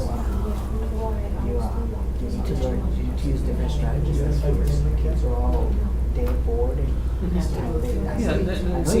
that's legitimate because if I'm doing this, maybe I can try this and fix it up. Strategies. Exactly. So I'm gonna have to send you to this either I send you or have my dean show you or have you observe a master teacher so that you can like, I like that strategy, I'm gonna use it with my kids. Oh, I like that. But you have to get that extra help. Not just, it's not a bus ticket, it's not that. Some people turn it into, oh, I got you. And it's sad because high turnover. Yeah, I know like this past year, the turnover was really high to where the entire grade level, two whole grade levels were completely turned over. Wow. Yeah, that's unheard of in I mean, I've seen 2 teachers maybe for different reasons, marriage and exactly. Or you got two grade levels. But see, that growth plan factor, that would be an issue. Because I would definitely get a copy of that growth plan and use it to grow. That's the whole point. It's a growth. Interesting. Oh yeah, okay. I'll definitely take that with me. Oh yeah, definitely. And learn from it. It'll make you a better educator.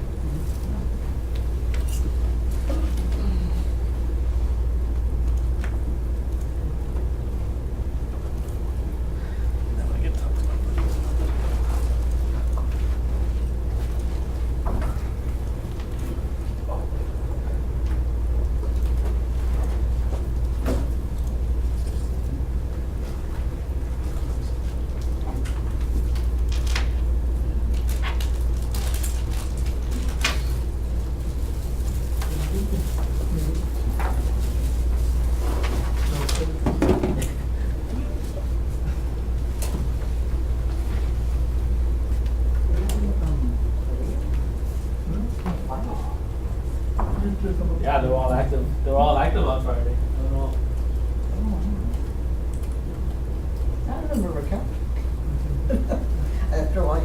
bring them.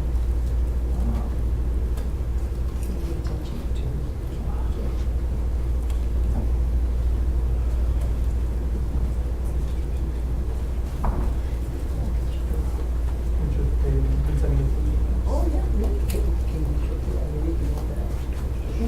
I'm just curious. I think I want to show.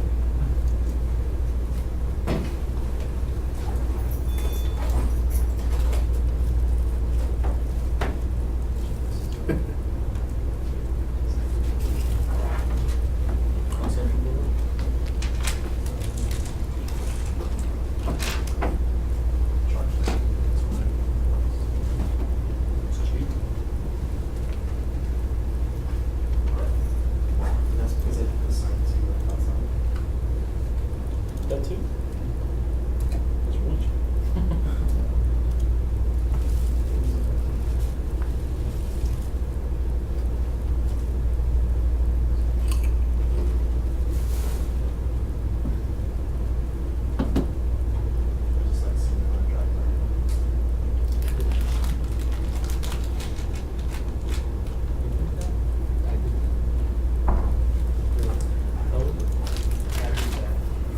You did that. I did.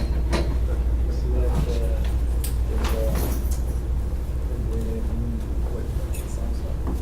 showing that.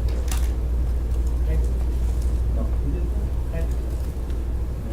Nope. I did that. On the face recognition or something.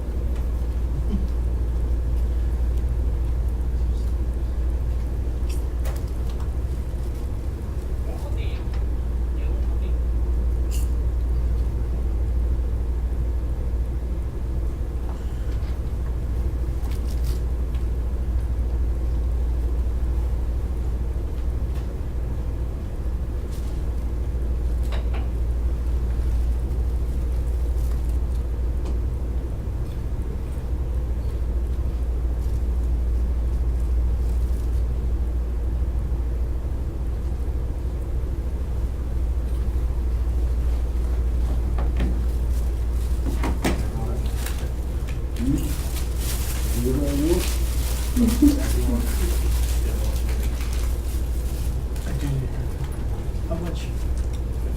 What are you trying to say? I'm just kidding.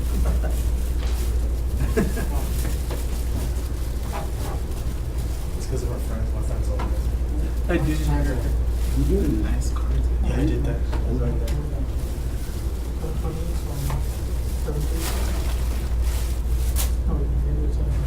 Yeah, okay. Okay. Okay, we're gonna go ahead and continue. I'm gonna point out a few slides and then we're going to the types of students, guys. Big factor, don't lock yourself into one position when you're in the classroom or one location in the classroom, folks. The more mobile you are, the more you get around the classroom. We talked about classroom layouts and classroom management 1 or 2. It really does make a difference because the students can see you pass by, you're closer, proximity is a big factor. My advice to you, take advantage of any technology that you have. I got this about 4 years ago at a conference, and pretty much this is a very popular item for math teachers in high school and middle school. It's a MobiPad. So pretty much what happens is, as a teacher, you're able to be controlling the mouse, and you're able to be working out problems, highlighting and working out problems, but more importantly, you're able to hand it over to the student. So instead of having the student go up there, you know, and be isolated or be by themselves and maybe get a little bit too nervous, you go to the student, you hand it over and you say, here, work it out. So as the student is working out the problem, you're still walking around and you're, you know, guiding them or, you know, reminding them about certain procedures. And I've seen these in action, and they're great. These happen to be MobiPads, but there's a bunch of them. There's different brands or different styles. It's like everything else. There's a variety of them. It just takes a while to get used to them. It does. It takes a while. I mean, even I was messing with it earlier and trying to control it a little bit more, and it got. You have to be careful just to make sure that you're always mindful of where the pen is. but you can write with it. I think I have it right here, right there. That's, you know, you could be, uh-oh, I think I lost my, The eraser. yeah, right there, okay? You could be, you know, I don't know, working things out or dividing, pretty much anything you want. But what a lot of people do is they have the PDFs with the questions, and that's what they use. They write in the PDFs, they work out the problems, and what I like about it is it's very practical, the students enjoy them, the students get to use them. Okay, I'll pass it around, y'all can check out. Okay. They're very handy, they recharge, they last a while, and like I said, that's just one sample. The other one is the one you've seen me use. I can't use it right now because I lost my dongle, so I left it in one of 6 places and I haven't found it.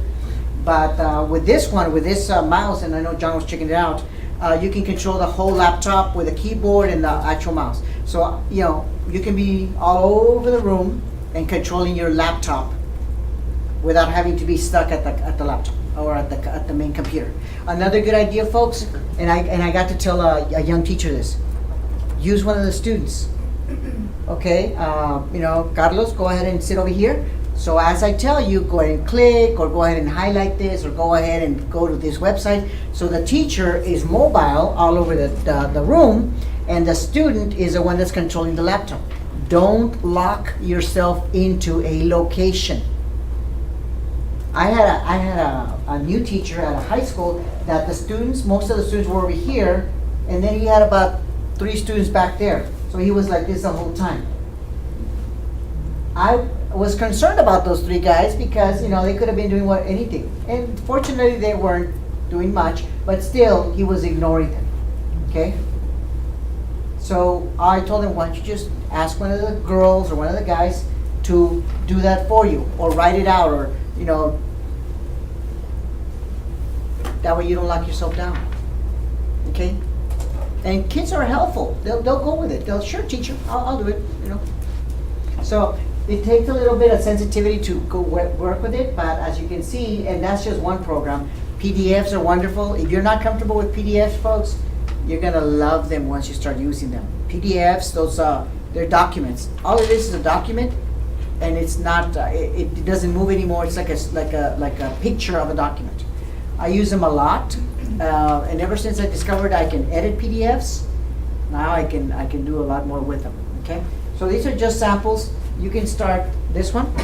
Yeah, I've had it for 6 years, so it's a little bit worn and torn, but I've enjoyed it. I've enjoyed it for. Give me that back. I've enjoyed it for a few years. You know. Yeah. Those are pretty handy. I mean, they're very, even the way you hold them, the little handle area, it's pretty cool. They recharge. I've had it for 4 years and it still recharges nicely, you know. Feel free to, you know, draw. I think you're going to draw a pig or something. Draw pigs. Yeah. And there's a lot more. There's, I know some people like the different whiteboards, but the whiteboards require that you be here. And that's one thing I don't like about them. I don't like to be stuck in one location. The only reason I'm stuck in this location, folks, is because of that camera. Otherwise, I'd be a little bit more active, you know, more, you know, but I need to be in frame. Any questions about, well, the technology is out there, folks. You just make sure you ask. If you don't ask, Well, are you? what's the question? I was gonna ask how much is cost. Those average about $40, but I can tell you several high schools and middle schools in this district have them. I ran into a teacher that had one this afternoon. She loves it, uses it every single day, just like I do for every presentation. But the fact that you can type and you can control the whole thing, and it's worn. I had to put tape on the back, and you know, and it still works. I'm really happy with it. Now I have to go to eBay and find a dongle. What's the range on it? I've had the laptop on that wall, and I've been on that wall.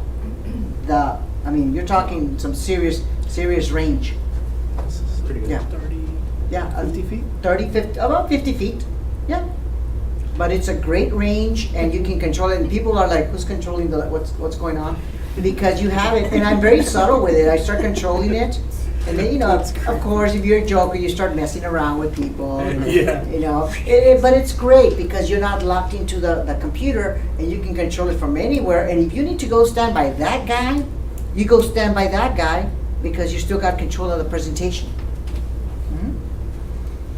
The districts, many times schools will work with you and they'll provide you certain technology, folks.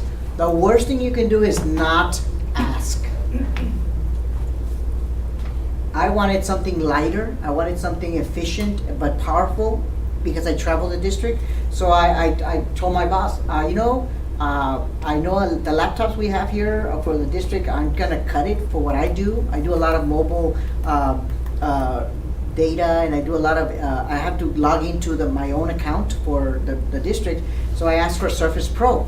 And Surface Pros are beautiful machines, and they became very popular. After a while, I saw a couple colleagues like they had their own, but they make us more efficient because whether we're in the office or outside the office, we are still connected. Okay? Does that say Laredo? Yeah, top it says hello. Oh, okay. Hello, Laredo. Okay, that's very nice. Okay. Laredo, just FYI, they're working with the MobiPad. They're just writing stuff. That's okay. That's okay. Enjoy it. Some of you will be in campuses that'll have a lot of technology, and all you have to do is ask. Others will have campuses that may not have all that technology, and you may have to dig around. The MobiPad, I won it at a conference, and the mouse, I bought that one on Amazon. But you'd be amazed what you come up with. There's so much more other technology available. Clickers are great too. Some of you, there's a clicker here that I've never really used it, but it's got a clicker. I just rarely use it. This little thing would allow me to flip and all that. I don't use it. Okay. So what we're gonna do now, is that Mickey Mouse? Yes, Okay, we're getting creative here. The art teacher. Yeah, we'll let them wrap it up. What we're gonna do now, you all received at least 2 little strips of paper, and those little strips of paper have a certain student type. And the reason you got them is because whatever strips you got, I want you to discuss them with your partner, your table partner, okay? In this case, you 3, you 2, and you 3, because I want you to be comparing notes. What do you see when you hear about that type of student? If you're in Laredo, I'm gonna have to get control of the mouse now. Oh. Thank you. If you're in Laredo, if you're in Laredo, this document is in your Padlet. It's right here. Let me show you where it's at. The Padlet, John, is the Padlet still there? Yes, it should be. Yes, Google Chrome. Okay, gotta go to Google Chrome. Okay, and Oh, you started it. yeah, I did restart. When you have the computer. Okay, I'm gonna go to Padlet here, and I'm gonna go to. Am I in the right place? Yes. All the way down. Okay, there we go. So if you're in Laredo, you want to go to this scenario students. Okay, you want to go to this document right here, and that way you can have it handy. This one. Okay, because that's what we're working with. When I just happen to cut and paste the scenario, the students' types, and I put them on this Word document, and I made them bigger so that when I share it with the students here live, they have nice big strips describing the student types. Okay. So, did everybody get comfortable with the technology? And that's okay. You're gonna get to see a lot more on Wednesday, folks. Wait till you meet Mr. Granado. He lives it. He loves it. He enjoys it, and he is the one that has taught me a lot of the technology. So you're gonna like it. Okay. So what I'm gonna ask you to do is, you have your strips of paper. Some of you have 2. Most of you have 2. We have a couple overachievers over here that chose 3. And that's okay. That's okay. I want you to share and discuss them with your table group. I'm gonna give you about 10 minutes, and I'm gonna be visiting. While you do that, think about what you're gonna be sharing, because I do want you to share what you've seen, what you shared, and what you picked up on. Okay, these are the different types of students. You could literally have all these students in your classroom. Hopefully not at the same time. But some of you, it happens, okay? So we're gonna set the timer for 10 minutes. My timer. Online timer. We're discussing these? Yes, the little strips of paper. Okay, hold on. I don't think we want that much time. What I just asked about. Okay, we got 10 minutes. Laredo, be also ready to share. I would like to hear from you all. What about you?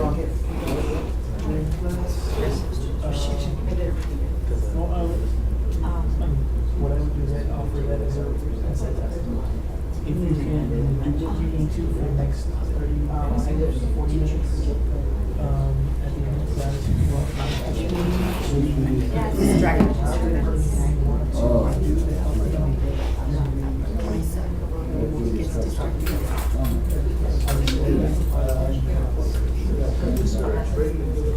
I've never had to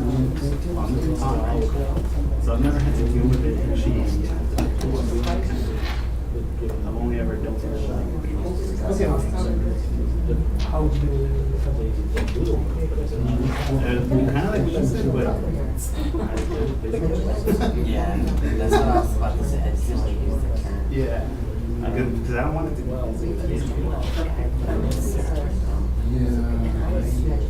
The thing is, you're pretty active. But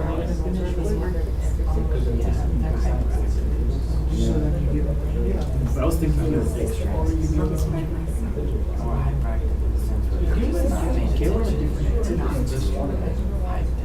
you know how you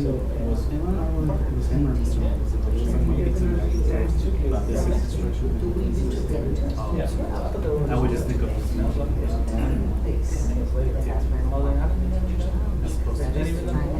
Yes. Cuando les den estudio.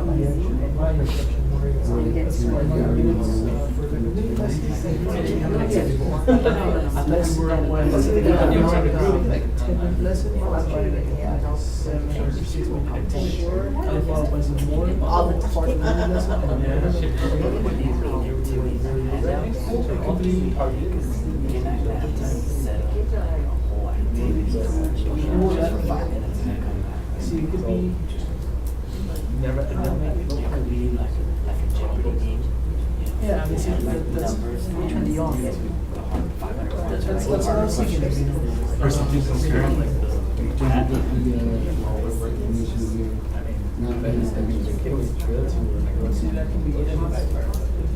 right there. Yeah, it's ready. Well, I mean, I'm not gonna just Immature students, the flatter comment. Dude, this guy. This is like 3 different personalities. Like they split. That's the guy that.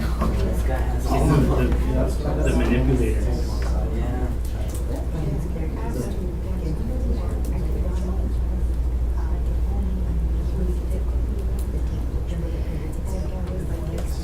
I would just, you gotta have that. You can't tell them. You gotta have those day out the box. You can't. It's just. Let them know you're on something. I know your game. Yeah, your tricks are good. Because I was you. So you asked. I wouldn't say that. Offenders because they want to trick how they do the cops.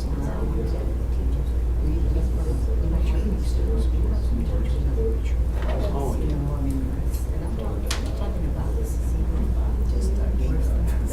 That's a support. Let me see, that's a hobby. It's a hobby, but there's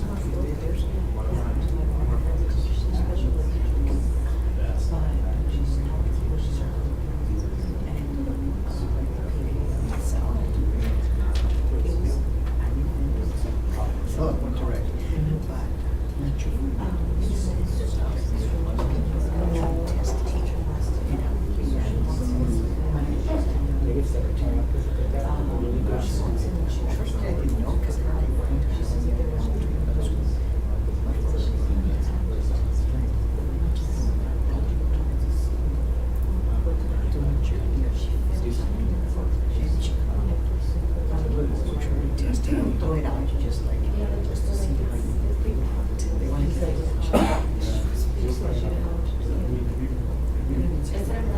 And in that moment, she had to push back the first and she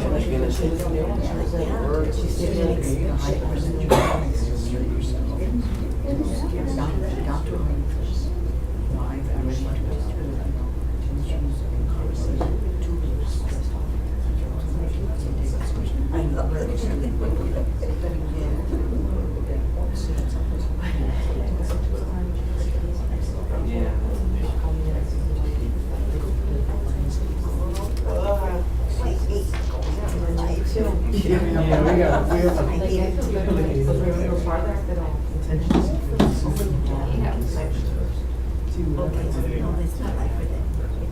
Let's try to give someone a chance. Do we have that system? We have that.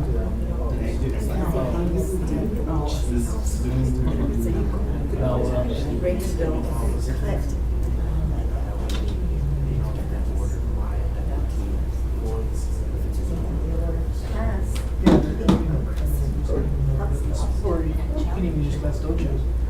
It's just randomized.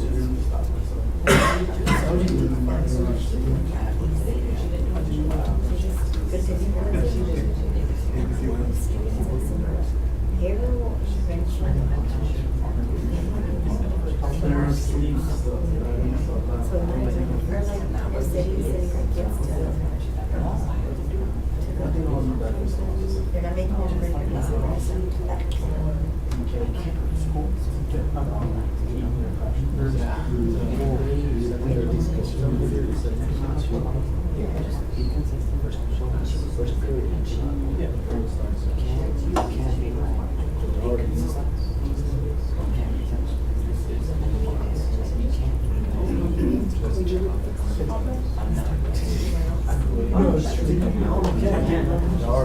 That easy way. Because if you do, then you're not gonna get the negative one. She likes middle school.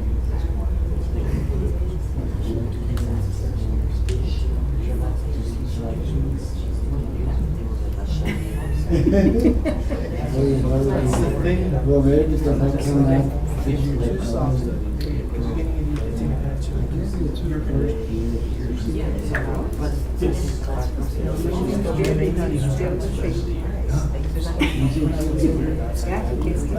Okay, a couple minutes.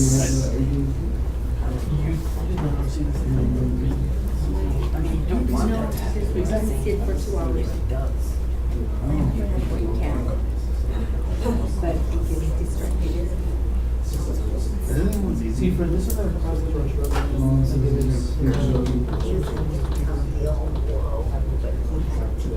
I'm fine. Even at home, I'm talking 2 minutes.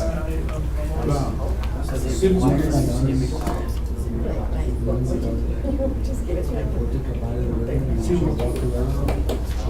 with this one, is it not just have a direct talk to the person?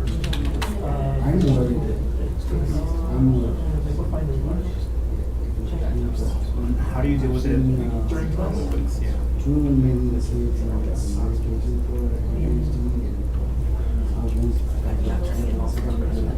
Like,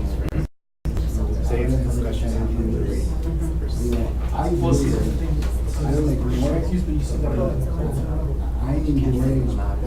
No, but the thing is, let's say for instance, they didn't turn the homework. Oh, I didn't turn the homework because my daughter did. What is name? Excuse me. But you still have homework, and then maybe the kid happens more to the I don't do that. So it isn't your charge. What do you do?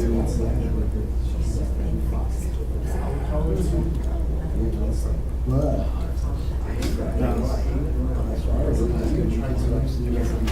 Oh yeah, I get it. What you can do is maybe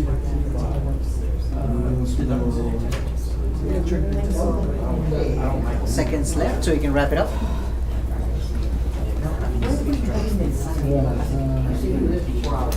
there is one thing you don't have to go in. hours of time. There was one thing that said, no warnings because I should give warnings up to the Because more people than give them whatever they want. you know, Now it's personal. Well, not for somebody, now it's hard. because I don't manage to do that, so. My own.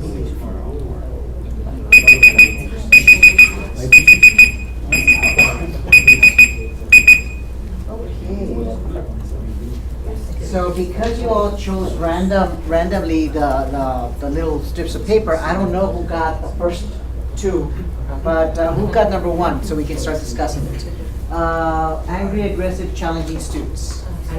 Okay, so what was your discussion about? Well, I mean, I haven't really come across too much of this, but basically a child who shows, verbal anger. They don't have a physical problem anger. sharing the vulgar Yes. language, things like that. So you may have BI students, behavioral intervention students. You may have some in your class. Remember the behavior chart we talked about yesterday? Some of those students are literally told on the chart, stop using bad language or stop using vulgar language, things like that. You may have some of those students in there. So how you approach them, how you're aware of them, first of all, you need to be aware that they're in your room. You need to discuss with maybe the special ed teacher, the counselor. Don't ever feel that you have to be the only one dealing with them, okay? Because your focus really is instruction. But you have to deal with that because that's the learner. But don't feel that you have to be alone. If you need to bring in the counselor to have a discussion with the students, or you need to bring in the special ed teacher to also provide you more information on how to deal with that one. What is that student like? What keeps them calm? What are the trigger words? We keep talking about trigger words. I do it on purpose, guys. There are certain people that react to trigger words, okay? But you never want to tackle it yourself alone. Please just be mindful of that. And also, as you make sure the environment's safe, first of all. the environment, is it something that they're going to be comfortable in, that's not going to cause any major reactions? The seating arrangement, who you're seating them next to. Sometimes you have to make sure that, like, okay, I can't put that guy and that guy together. It happens. Or, or in some instances, the boyfriend and the girlfriend, or sometimes friends that are always feeding off of each other, that's another issue. So really get to know your students. Attention seekers and students who dominate discussions. You got that one? Okay, have you been exposed to any of those? So, one of the ways that I would probably deal with it is using the class dojo, the randomizer, just pick a random kid, instead of having open discussions where just wait for popcorn, show of hands. Yeah. That's one tool. I mean, some people use a popsicle stick, some people use numbers, some people, whatever you want to use to make it pretty fair that you're going to call on almost anyone's up for grabs. But there are students that love to dominate, not only the answer questions, but they'll come up with a topic and they'll start sharing a lot or too much. And they'll take your time. If you let them, they'll take your time away, guys. It happens also to presenters. As educators, you'll probably be in a meeting where everything's going fine, the presenter's presenting the topic, the strategies, whatever you're learning, and all of a sudden somebody's like, but the copier is not working at my school. And all of a sudden, the whole discussion becomes about the copier. The copier. You're talking about strategies, you're talking about learning how to get the kids to focus, and all of a sudden the copier is becoming the issue. And that starts to dominate the discussion. So in your classroom, you may have students that do that, and they throw a little wrench in your discussion. They do it on purpose. They distract you. It's very common. So once you detect it, like, okay, back to business, guys. Let's go back to the story. Let's go back to the problem solving. Let's go back to whatever we're working on. We can discuss that later. Because otherwise, you're gonna blow 15, 20 minutes on a discussion. Okay. I've seen a lot of that in the elementary. The teachers do the lesson, And then they're, and my dad told me completely irrelevant. But They're imagine little. 5 of those, that, you know, if you mention there's a dog in the story, well, this one, she just got a dog, his dog died, his dog ran away, you know. Thank you for sharing, guys, but we really need to get back to our story, you know, but yeah, it happens. And they don't mean to do it, in those cases, they just want to share about their dog. So it happens, but that's a very good example, thank you. Defiant students. You might have a student that straight up tells you, and I'll share an example after the gentleman shares his thoughts about defiant students. Yes, I actually had a defiant student today. Today? Yes, not wanting to do her ABC order words, and she wanted to do it her way and her way. But what I found was she started raising her voice at me and trying to become the authority figure. So what I found was just be consistent, you know. This don't give in, because she has a tendency to cry to get her way. So yeah, you can't show any sign of weakness when it comes to that. What age? What age? Walk all over you. What she's age? not even- Now we're curious. Yeah, no, she's not even in 3rd grade. She's maybe 2nd. But even then, she already knows she already has certain behaviors that she's trying to get away with something. You know, the crying if she doesn't get her way. You know, and I don't want to, you know, raising her voice. impeach on anybody or anything, but I think it's a lot of chiflada, you know, at home or whatever. I don't know. I don't go home with her, but you can only imagine, you know, what goes on if she's acting this way. Well, she's got a track record, because you mentioned that she cries to get her way. Yes, and we had the same issue. It's good to call her out on that too. You can call her out on that. Yeah. Like, you could get away with that with somewhere else, but you're not gonna get away with that with me. Oh yeah, I told her that today, and I told her, you're not gonna walk all over me, okay? I'm here to help you out, and that's the bottom line. Just be careful. Also, the way you bring it up to the children. I got to witness. I was a young teacher, and I got to witness an assistant principal tell a 4th grader, because you know he was a handful. He was a handful. And I remember the assistant principal, a lady, telling the 4th grader, "I'm gonna break you. I'm gonna break you." And I'm saying that, I'm like, in other words, she was gonna get to him because he was a tough cookie. So I knew she wasn't gonna touch him. I knew she wasn't gonna hurt him. But in her mind, she was going to make him obey her. He was going to follow directions. So, but the word she used was, and I still remember, "I'm gonna break you. I'm gonna break." And I'm like, okay, somebody's. And the kid was like, "¿Qué es eso?" And I remember his reaction. He was like, and he was looking at her. He could have cared less, but the way you could see the buttons on her, she pressed those buttons very well. He knew how to get to her, and it got to her. But that taught me a lesson. You know, these kids, he knew he had her, and then she made the mistake, and nothing came of it. You know, she didn't get in trouble or anything. I was a young teacher. I didn't know any better. But to this day, I can visualize her, you know, telling him that. And he was like, didn't really care. So students will try. They will try. And if you do allow it, you know, that they know they got you. So it's good that you've already gained that experience. Obviously, it's a young child, but that'll happen with older ones too. I witnessed an assistant principal today. You know, in that school they have a rule: no cell phones. If we see a cell phone, we take it away. So this AP was walking with me, and she caught a student. Hey, I need a cell phone. And the first one, okay, ma'am, I'm gonna get it back, right? At the end of the day, yeah, you get it back, but here, let me have it. So she took it away. She, you know, she put it in her little pouch or whatever. Apparently, she collects them.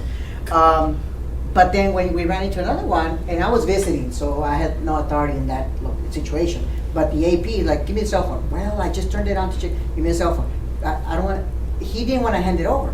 And she goes, look, I'm walking this gentleman. I'm busy right now. I'm gonna visit you the next class period, and I'm gonna go pick up that cell phone. So go ahead and get to class. I'll see you in a few minutes. And then, okay, let's go. So we kept on walking. She went to go pick it up. She knew the name of the kid, and she made it a point to go pick it up because she wasn't gonna get into it with him there in the hallway and make him late for class. And at the same time, we had to do some things and get over to a presentation. So she said, no problem, I'll be right over. Well, she went right over, she picked it up. so she kept her word. She didn't, there was no escalation. She didn't escalate the situation. She just played it very cool. Not a problem. I'm gonna get it, and she did get it. So there's ways to handle those, But as long as you maintain your cool, as long as you maintain your, composure, you are in charge. You're still in charge. So thank you for sharing that example. Discouraged, ready to give up students, failure syndrome students. Who got that one? I saw that on my own daughter. Okay. She's in 4th grade now, but 2nd and 3rd grade was really difficult. Oh. She straight up just gave up. She's got the DiGeorge syndrome, which is a partial deletion of the 22nd chromosome, which causes a lot of things. Okay. One of which is the dyslexia, problems with spatial awareness. So math, reading, spelling, everything was difficult. Learning. But it hadn't been diagnosed yet. Oh. We found out last year. Yes. So it was very difficult. We'll spend 2.5, 3 hours of homework. Yeah. And she was just, I don't get it. And it was little things that she said as to why she didn't get it that helped in getting that analysis. But it was difficult. And my wife is an educator, she's an English teacher. It's like your own kid, you're an educator, your own kid isn't. You can't get it. You can't get your own kids to understand. And you'd be amazed how common that is, even for children of educators, to struggle for different reasons. The words "I don't get it" are very vague, and they upset the adult because they're like, "What do you mean you don't get it? Tell me exactly what you don't get." But many times they don't understand or they don't know how to explain it. Right. And that's the hard part. They don't know how to explain it, and you're getting upset because the words "I don't get it" don't mean anything. So it does take time, and with the proper help and the proper support, they tend to start recovering and learning. Dyslexic students, very popular, sharp kids. They're verbal. They're they just process things differently. But when it comes to the reading, they struggle. But orally, they can communicate very well, good vocabulary. But they struggle with the actual reading, the decoding. So I can tell you that it can be difficult for teachers because those students compensate very well if it's only dyslexia. But a lot of teachers miss it. A lot of teachers don't catch the dyslexic students because the kids are good kids, they're sharp, they have good verbal skills. So they go through 2nd, 3rd, 4th grade and then they catch them. I know a couple kiddos that got caught in 3rd and one in 2nd. And So now with the modifications, she's. Well, yeah. With the proper help and the proper interventions, now, okay, now they get it. They usually really like those teachers also because those are very specialized teachers that are helping them, and the student gets that connection with them. Like, oh, this teacher helps me. This teacher gets me. Thank you for sharing. Distractible students. How many of you have had distractible students or know of distractible students? My 10-year-old. Okay. He's very, he gets easily distracted. Like squirrel, kind of? Not like that?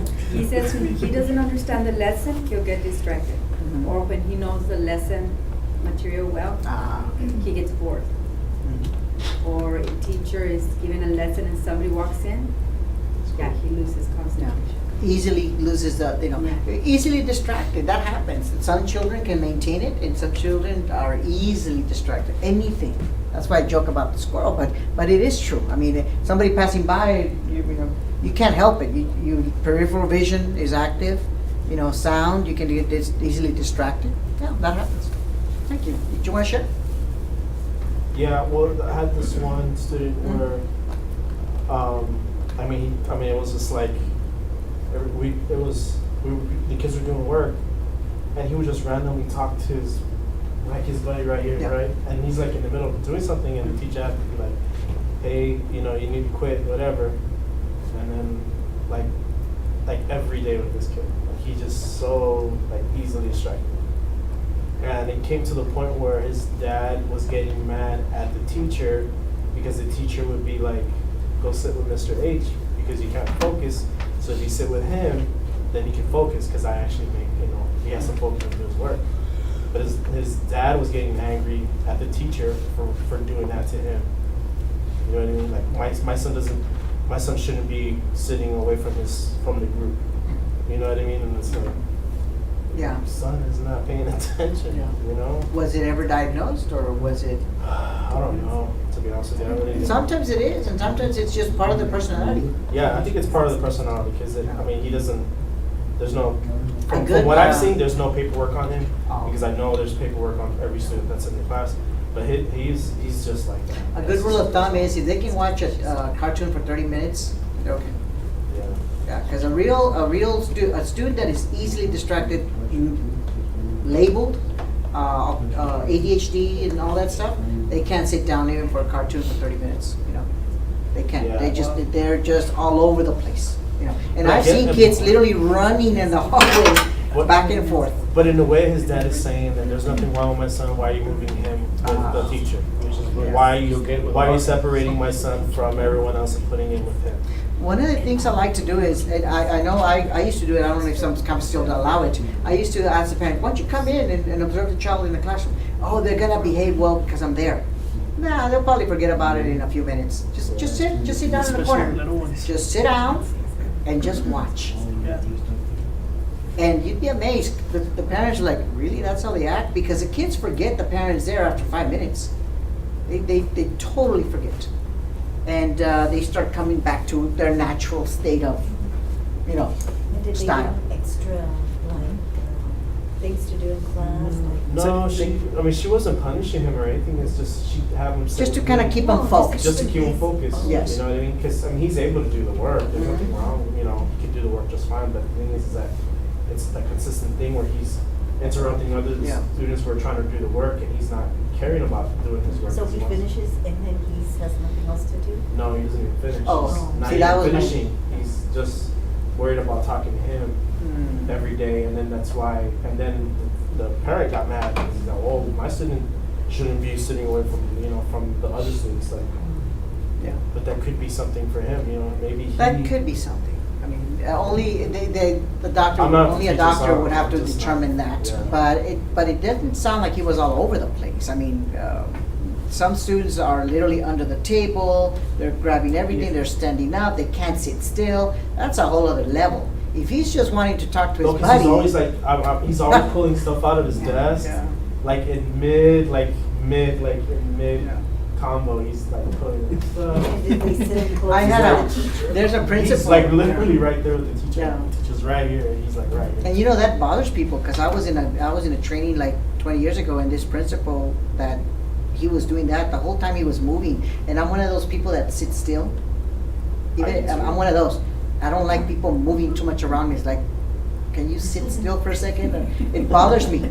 If I'm sitting with you and you're moving all over the place, it just bothers me. I can hear him like. So I, and then I'm on that side, and I'm like, hey, like I call his name, like, stop that. Focus. Yeah. And he's like, yeah. and And just different personalities, you know. But I had a good laugh with him because he became my colleague and everything.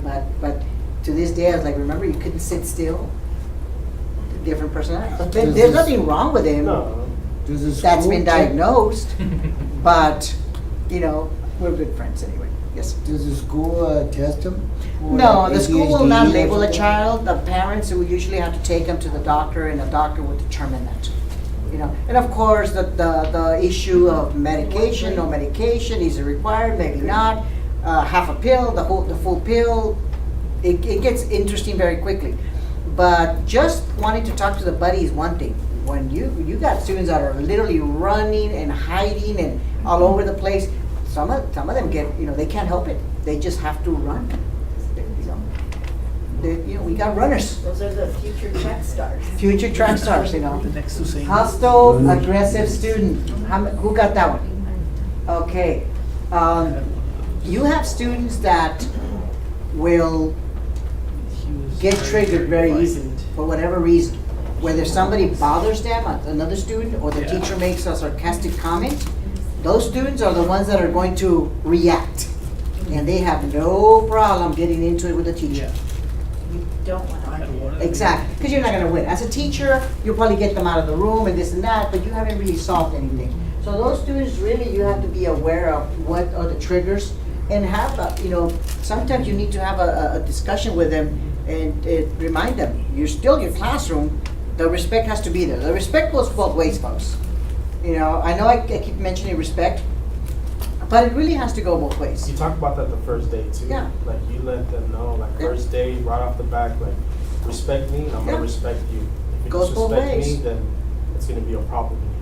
And they can tell, there's teachers that fall, that mess up on that section, that they start joking or using sarcasm, so they're disrespecting the students. And the students perceive it like that. Or they take it personal. Oh, they take it They don't personal. hold grudges. Yeah, so if you have a student like that, you might as well communicate with them and say, look, my role is to teach, and I'll respect you, you respect me, we're not gonna have a problem. And if it's like a high school student, you can have some sort of action plan. Like if he gets out of control, then you can go home for 5 minutes, take a breather, and come back in. Usually, you want to have something in mind as to how you'll handle it. If they happen to have a behavior plan, then you be aware of it. Let's go to the counselor for talk to them. Come back. And the good thing is the counselor or the special ed teacher will usually let you know, hey, that guy right there, be careful. And some of them don't appear. Some of them you can't tell. They look fine. They don't look gang member-ish, but they can still react. I remember Some of the girls, and to be honest, some of the girls are worse than the guys. I had It gets very crazy. in one of the cases I investigated once, I remember there was a high school girl, a very, tall, big girl, and she had some issues, medical issues that, not physical, but just some mental things. Yeah. And in order for her not to get private into class, they would tell her, okay, you can go to the counselor's office and take your work, and if you have any questions, and it was a particular class that she did not like to go to. So they kind of worked it out to where it wouldn't get to a hostile situation. They would deal with it. They had a plan. The counselor already knew, of course, got to do her work. So that's how they worked with her. Sounds like it worked for her, and nobody got hurt, and nobody got in trouble. There are certain accommodations sometimes that have to be done like that. The worst thing you could do is try to think, no, I'm in charge, it's my way, because that's not gonna fly. And I know we are in charge, we are the educator, but students, you have to work with them. I got to see a BI student, 14-year-old running around the school, and then it so happens we had cameras, and we actually got the teacher chasing the student. The teacher's chasing the student on camera. Well, it doesn't help because now he's having fun. So he was enjoying watching her run. That didn't help, So they'll get to you. Hyperactive students, you have a few, yes sir. So I don't have experience teaching. So if anybody has better Hyperactive examples, students, anybody have chime in. runners? But the first thing that came to my mind was I think it was Mr. Mendoza was talking to us about peaks and valleys during lesson plans. And what I thought of was, well, if you have hyperactive kids, just incorporate more valleys, more student activities, more things that shift the... That keep them... Yeah, exactly. So group discussions, group work, presentations and stuff like that. Good point. Those hyperactive students need to do stuff. They can't just be looking at you and, they can't be doing that. They can't be sitting still. So hands on something, manipulatives, posters, collaborative work, discussion, things like that. Whatever keeps them busy. And in all fairness, guys, when you all discuss and when you share, it really does help because, you're learning from your neighbor, you're learning, different perspectives. It makes it more interesting, and then you get to share them with the whole group. Thank you, sir. Immature students. Oh, I have a good one for this one. Oh, Immature that's me. students. Okay, immature students. I think, I'm gonna be middle school science, so I feel the immaturity level is gonna be there, okay? I think if the teacher puts himself in close proximity, it might help the situation. The jokes that might get passed around are not on a professional level. I mean, they're students, right? But they're not classroom appropriate, I'm saying. So if the teacher puts himself in that situation or in the area, maybe it might minimize that and keep the class focus. Yeah, at least if they quiet down when you're passing by, at least you know they acknowledge you're the teacher and you're in charge. If they just keep on talking when you're passing by, that's not a good sign, because that means they really don't care. And you have students that are, they're in the hallway and, they're blurting out things, and sometimes you have to, hey, language, you have to remind them, because they'll blurt out things. A lot of those kids have no filters, and they just blurt it out, and we have to remind them. There are a few F-bombs. I'm subbing for middle school science. Like it's a part of the lingo. It's part of the lingo, and unfortunately, they're so comfortable with it. And I've had discussions with students, in middle school. I go and I tell them, we all know the words. Don't feel that the adults are dorks and that we don't know. We know the words, but we make a choice not to use them. That's it. Just because I kind of learned them. And elementary was different because we were at the library, and then they're like, Mr. H, he said the S word, and I'm all like, who said the S word? It's like, yeah, he said stupid, because it was on the book. Yeah. It said stupid stories or fairy tales, and I'm like, really, guys? In elementary, that's not to say. I was already like, oh man, what's going on here? You're already thinking referral.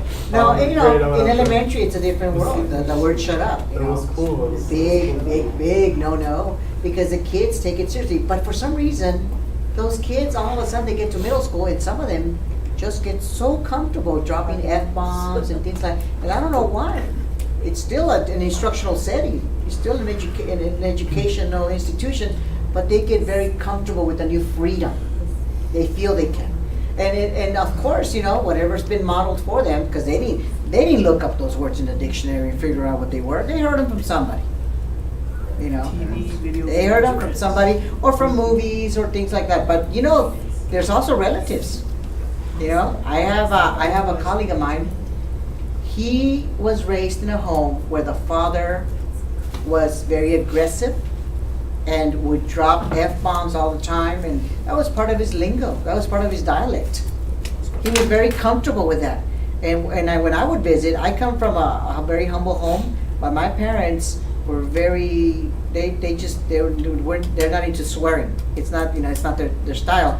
But I would walk into this home, very nice home, very well off, but man, the guy was just dropping them, and he would talk with the kids like that to his own children, and then when my friend grew up, I can see the father now in my friend. He's got the same personality, the same aggressive style. He gets along with me, but he's got a very aggressive style. And I find, that's what they raised. That's what they got him used. So in his mind, there's nothing wrong with him. He's just a guy that speaks his mind. That's how he describes it. Or sometimes you'll have people that are rude and they think, oh no, I'm not rude, I'm just blunt.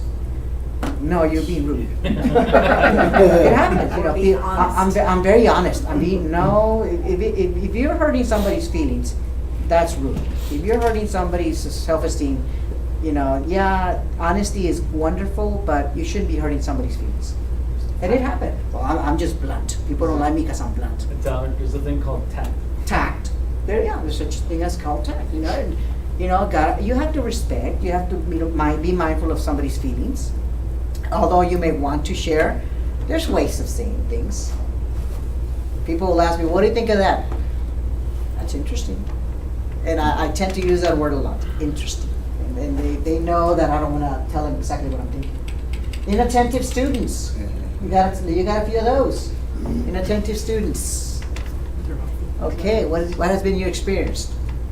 Inattentive students not paying attention, and I guess this was a long time ago in '92 when I was substituting. That's a long time ago. Yes, I was substituting, and I had to get called a lot to Oliveira Middle School, and as a substitute,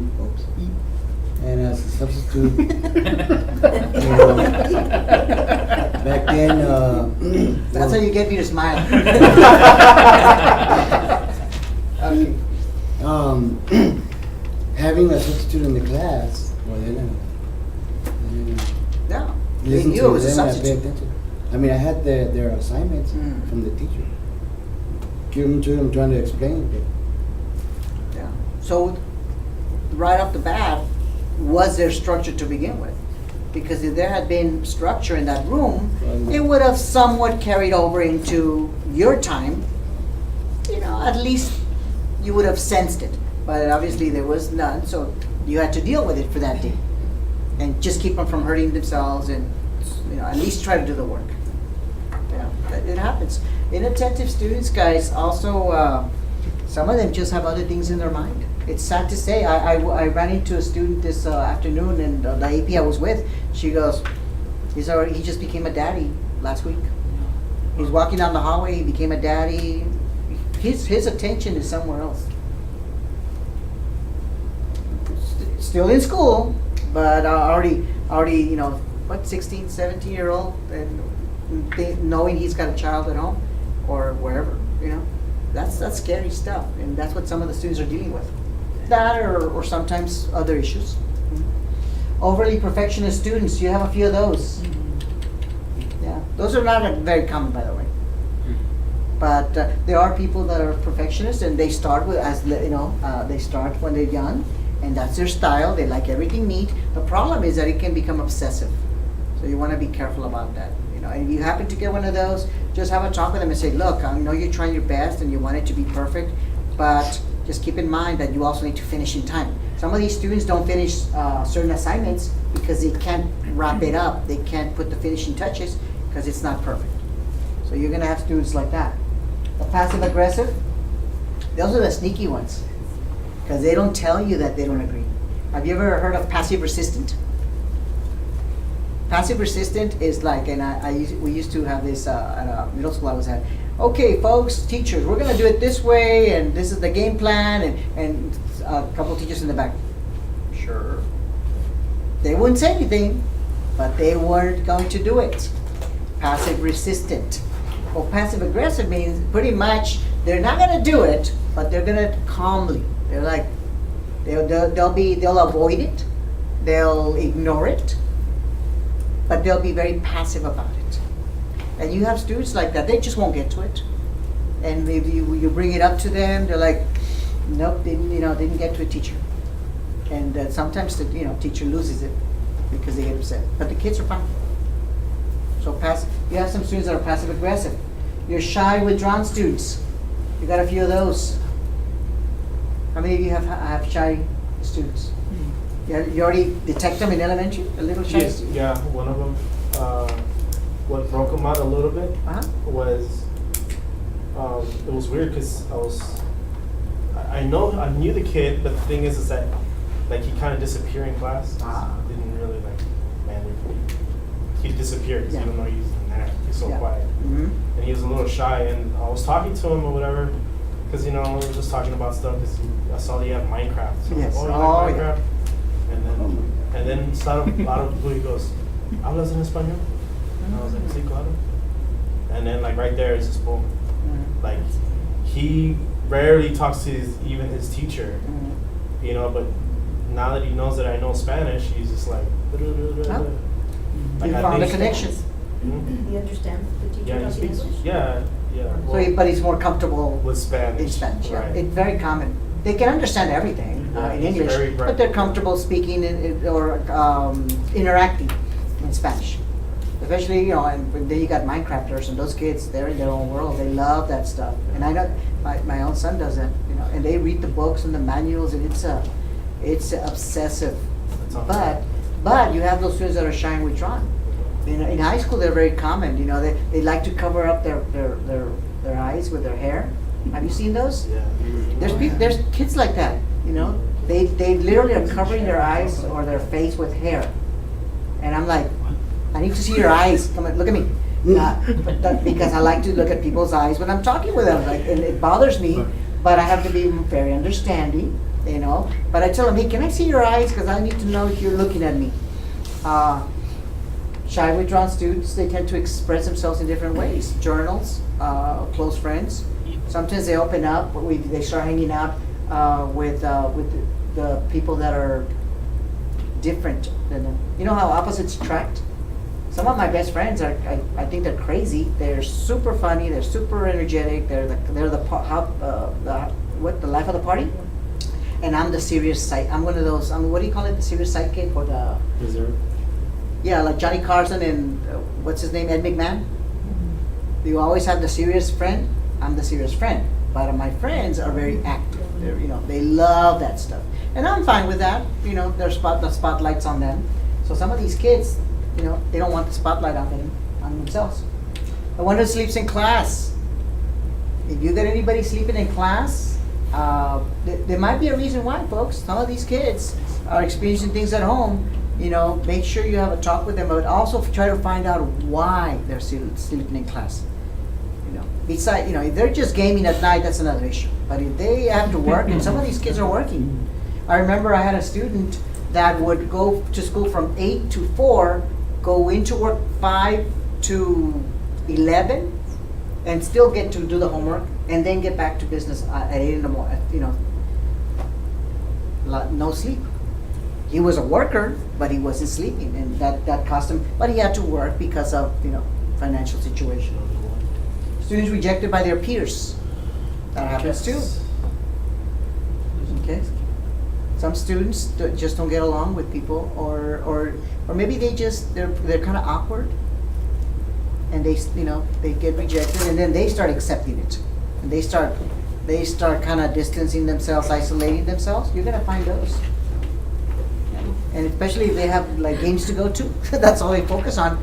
They find their comfort zone, and they get rejected by their peers.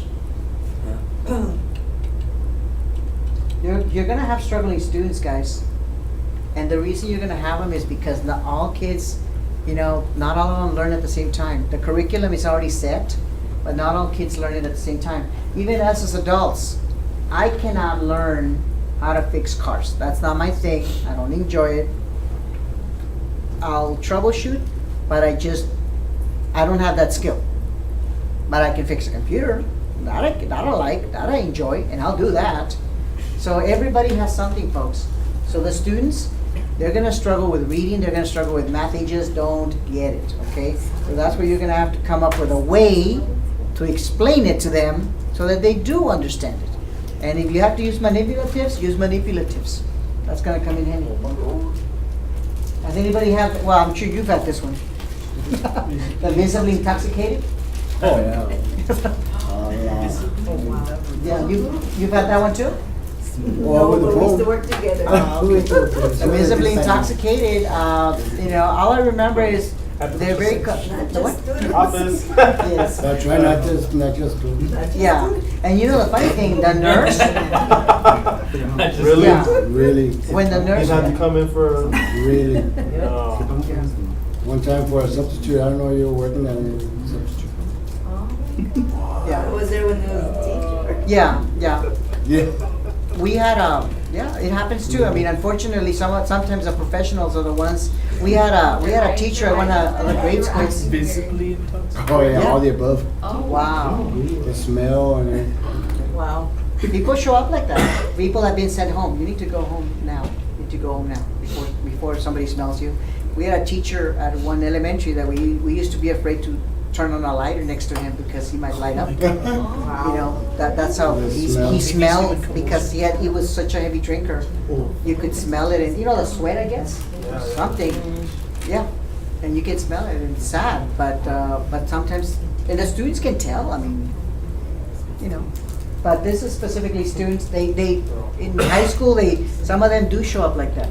You have to report it. The nurse will not call them that they're under the influence. The nurse will not call it. The nurse will cite the symptoms or the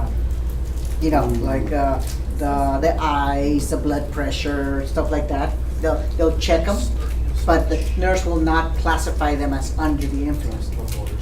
Just whatever. You're right. The motor skills, the blood pressure, the heartbeat, stuff like that. Speech. Like a medical evaluation. Yeah, and the ones I've run into are very cooperative. And then send them home? No, you call the parents or you call the police, and usually the police officer will be the one to make the call. Yeah, yeah. Not the nurse will not make the call. It'll only document the symptoms and all that stuff. If they're under 17, they're under the influence. Mhm. 17 or older, they're probably intoxicated. They'll go to city jail. And you just handcuff them and you walk them out. Yeah, it happens, folks. Okay, a couple more. Students who want the truth and students who believe that everything is relative. You're gonna have students that are very passionate about their thoughts and they really want you to share them with everybody. And they'll take up some of your time if you let them. Okay, it's good to have them think for themselves, but remember, you still have an objective to teach, and you still have to check for understanding, and you still have to test them. So it's good that they can express themselves, but they cannot be taking over the whole situation. They can't be taking over the lesson. Okay, and some students will try. Students with emotional reactions to sensitive topics. I had one experience with that. Anybody have an emotional reaction to sensitive topics, or that you've witnessed students? Would you say everybody in this room has a emotional reaction to a sensitive topic? We all do. Yeah, we all do. There's one topic, and we don't have to share it, but every one of us has a little topic that we don't want to touch on because it's gonna hit home. You wanted to share? Yeah, I was gonna say, like Father's Day, a lot of kids, it's a sensitive thing. Yeah. Father's Day, Mother's Day, some a poem about a death, anything like that, loss of a family member, divorce, the death, maybe a pet, anything, almost anything can be a sensitive topic. I got to witness one, and this was my bad. I didn't realize it at the time. This was my second year teaching, and I was going over a science lesson, and we were converting grams to kilograms, something like that. And so I told the kids, hey, I brought a scale. We're gonna weigh ourselves, and I weighed myself, and we charted it, and then I lined them all up. Okay, what's your weight? Okay, and I was charting them, making a table. The kids were going through the table. What I didn't realize was one of the little girls was heavier than all the other little girls, and she didn't want to weigh herself. And that's when I you know what? It's okay. I had to kind of be very careful because it was a sensitive topic. And this was third grade. But it was already a sensitive topic, and I was charting it. I should have. Boys and girls, or Yeah, in my mind, it was data. But to that little girl, it was a very sensitive topic. And I didn't mean it, I wasn't being malicious. To me, it was just data, converting a weight and all that. But I learned a lesson that day. It wasn't something, a heavy duty issue, but it was very sensitive to her. And that taught me, and I still remember it 22 years later. So when you're touching on certain topics, be mindful that somebody may feel, so you always want to express it in the most respectful, diplomatic manner. Okay. Student with excuses. Oh yeah, there's a few of those. There's a few of those. You're gonna have students with excuses. You may have to revert back to your rules. Okay, it's not on time. Okay, oh, but this happened. Yeah, but it's still not on time, so we're gonna have to work it out. You lose 10 points. I don't know, some sort of arrangement that you can have them turn it in later. But students will always have excuses for everything, and because nobody wants to look bad, even as adults. I have a friend that will never accept that he's wrong. He comes up with an excuse every time, and that's what he's known for. The flatterer. How many of you have had no students that love to flatter? They love to manipulate the situation. There's a few of those. You can see them even in elementary, middle school. They love, they're not necessarily the teacher's pet, but they know how to get to the teacher, make little comments. Sometimes there's people that will bring little treats, and the problem with that is they'll expect something later. So you might have some of those. That's when you say you're allergic. Allergic? Yeah. Can't take it. In elementary, teachers get massive amounts of gifts. With Christmas, Candy. Valentine's, Halloween, I mean, you got teachers walking out with bags of It's cookies. like cupcakes every day at the school.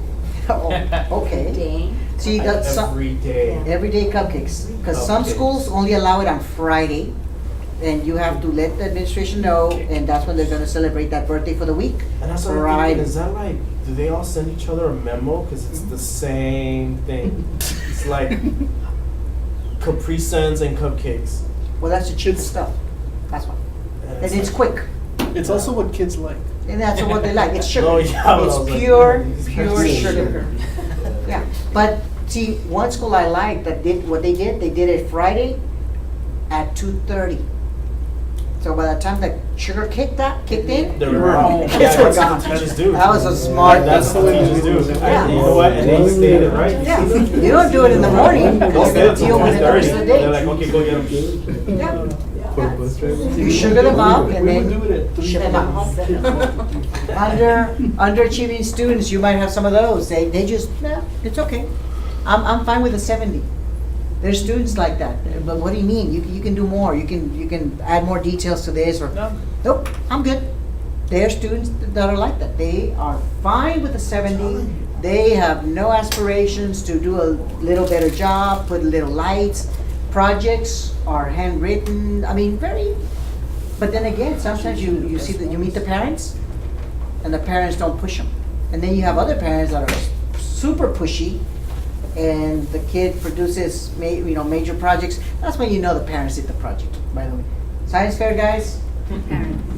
Many times it's a parent. That's what we ask the kids. So, how did you come up with this idea?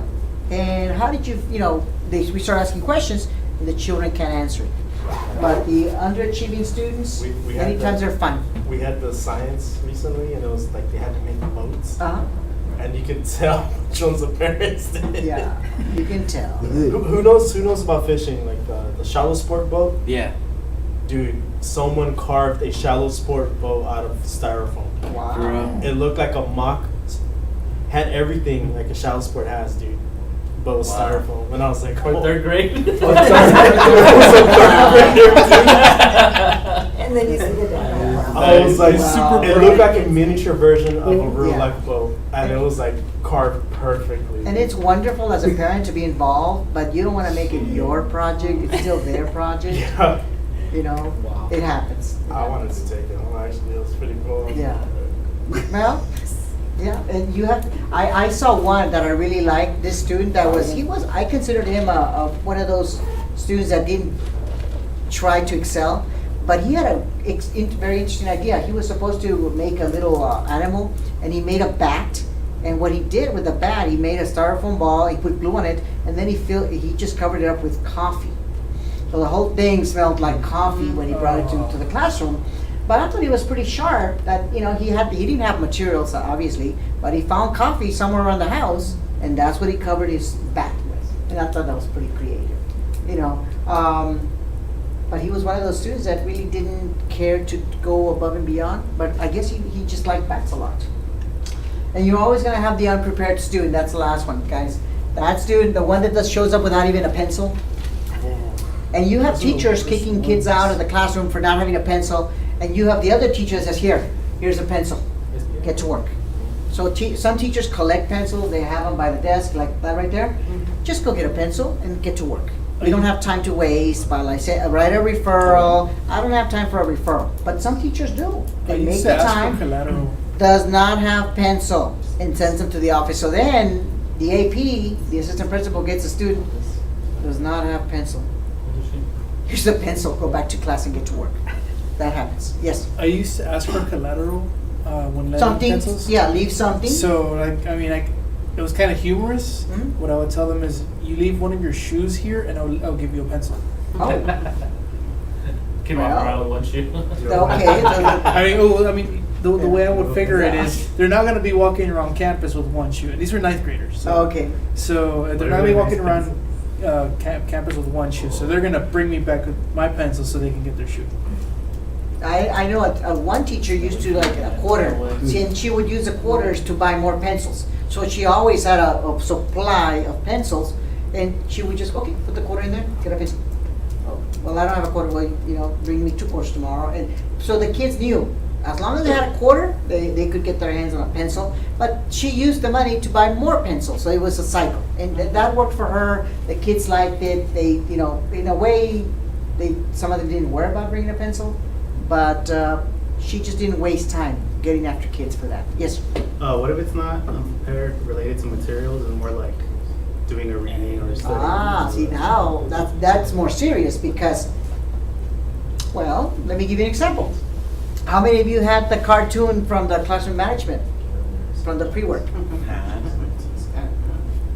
Okay, not everybody had it. So you're right, sometimes you're gonna have situations where the students were supposed to do it, they just didn't get to it. Unfortunately, nowadays, there's so much learning that happens outside the classroom that they have to be prepared, and that's where you train them. And you know, you might actually have to show the kids how to get onto Edmodo, or how to get to the Blackboard, or how to get to all those websites, and say, you're supposed to do this at home before you get here, so that by the time you get to class, you already know what we're discussing. A lot of the novels that ELA teachers use, the student has to read 20, 25 pages at home. And if you don't read them, you don't know what's going on. I know, because my son has to read 20, 25 pages daily, and then he has to go and discuss it the next day with the teacher and the classroom. So imagine that kid that didn't do it. They're already behind. They're already behind the 8 ball around. Yeah.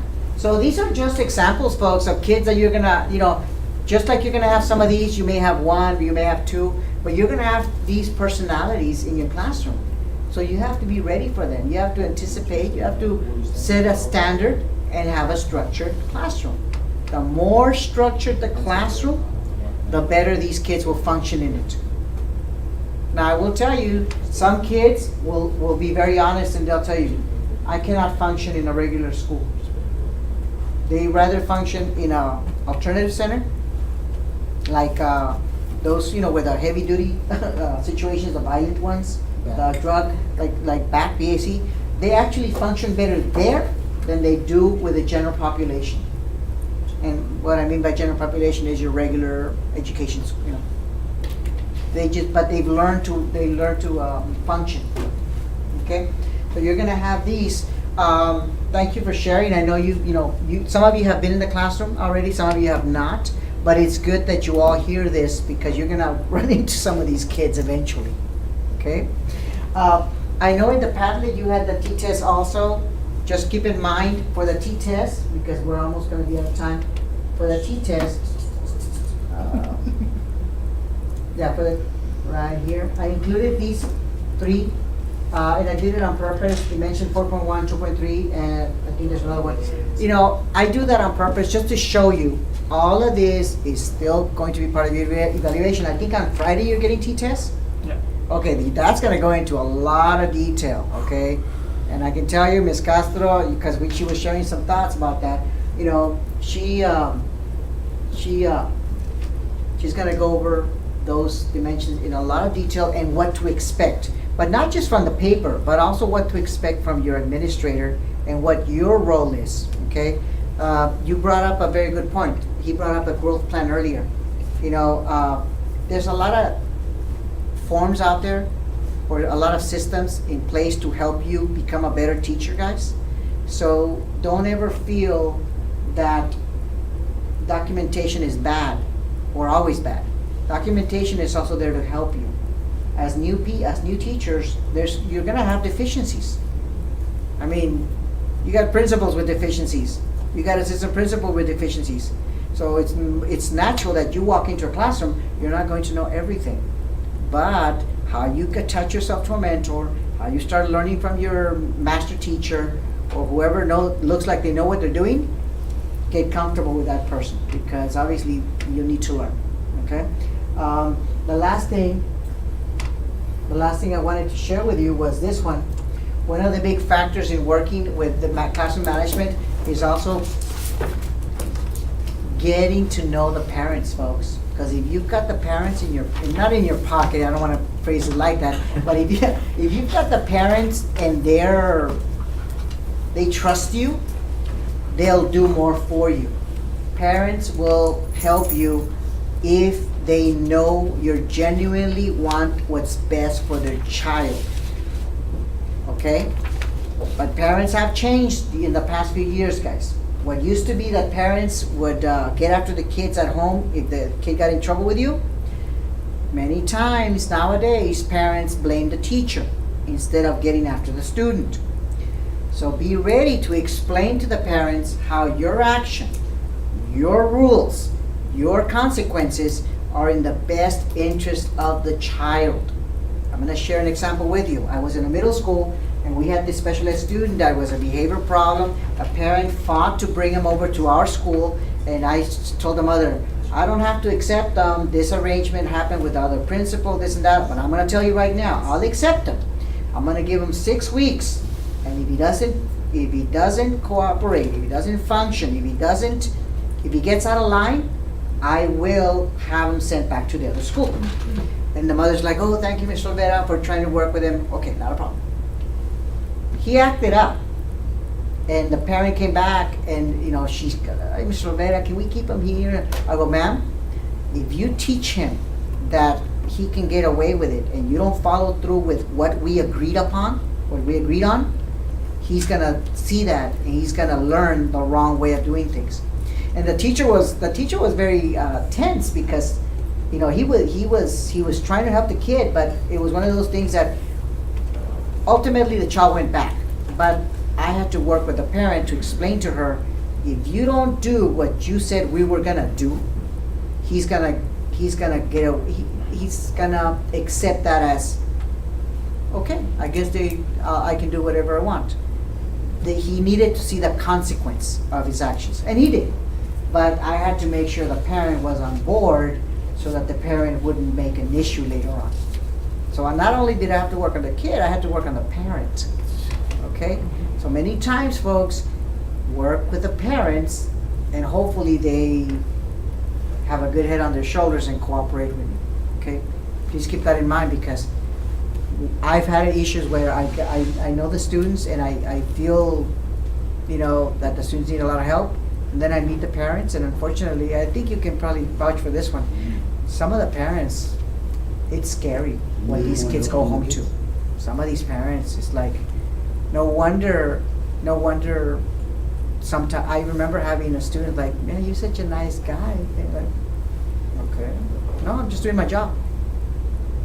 It's amazing what some of these kids go through at home, and then they get to school and get to spend time with you.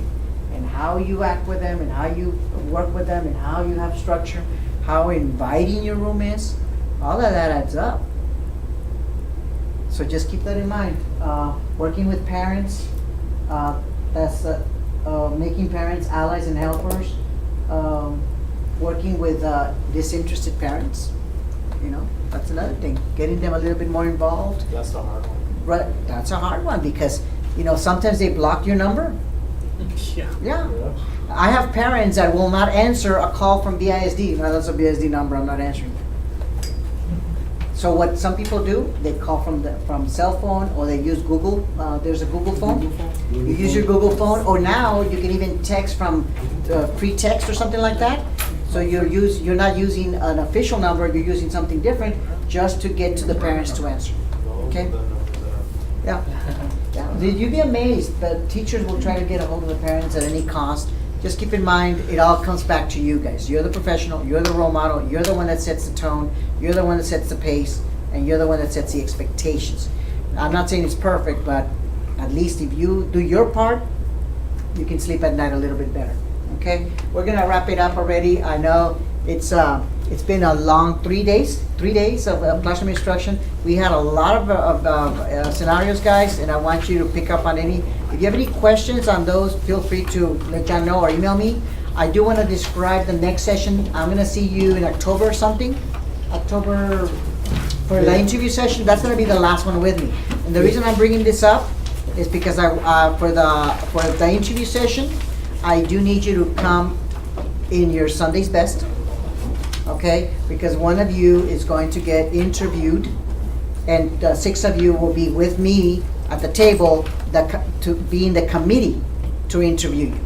Okay, we're gonna let Class Dojo decide who gets interviewed. And the way I work it out, I let Class Dojo choose the 1st, 2nd, 3rd, 4th, 5th, and 6th committee members. The 7th person, that's the interview. Okay, so anybody can get interviewed. Please don't be absent that day. It is a very good experience because we all learn from it. Some of us from the safety of the interview table, some of us from the audience. But the person that goes through the motions is the one that answers all the questions. Okay, so Sunday's best on that occasion, and I'm sure they'll send reminders. Any questions before we wrap it up? Okay, you've been an excellent group, by the way. Thank you so much. I really do appreciate that. And I look forward to seeing you for the interview session. That'll be my last one too, for this cohort. And then, any questions? My email is, I think I put it in one of the presentations, Silvera17. Feel free to email me, and I keep in touch with them all the time. Okay, thank you guys. Have a great evening. Thank you. Yeah, those you can put them back on the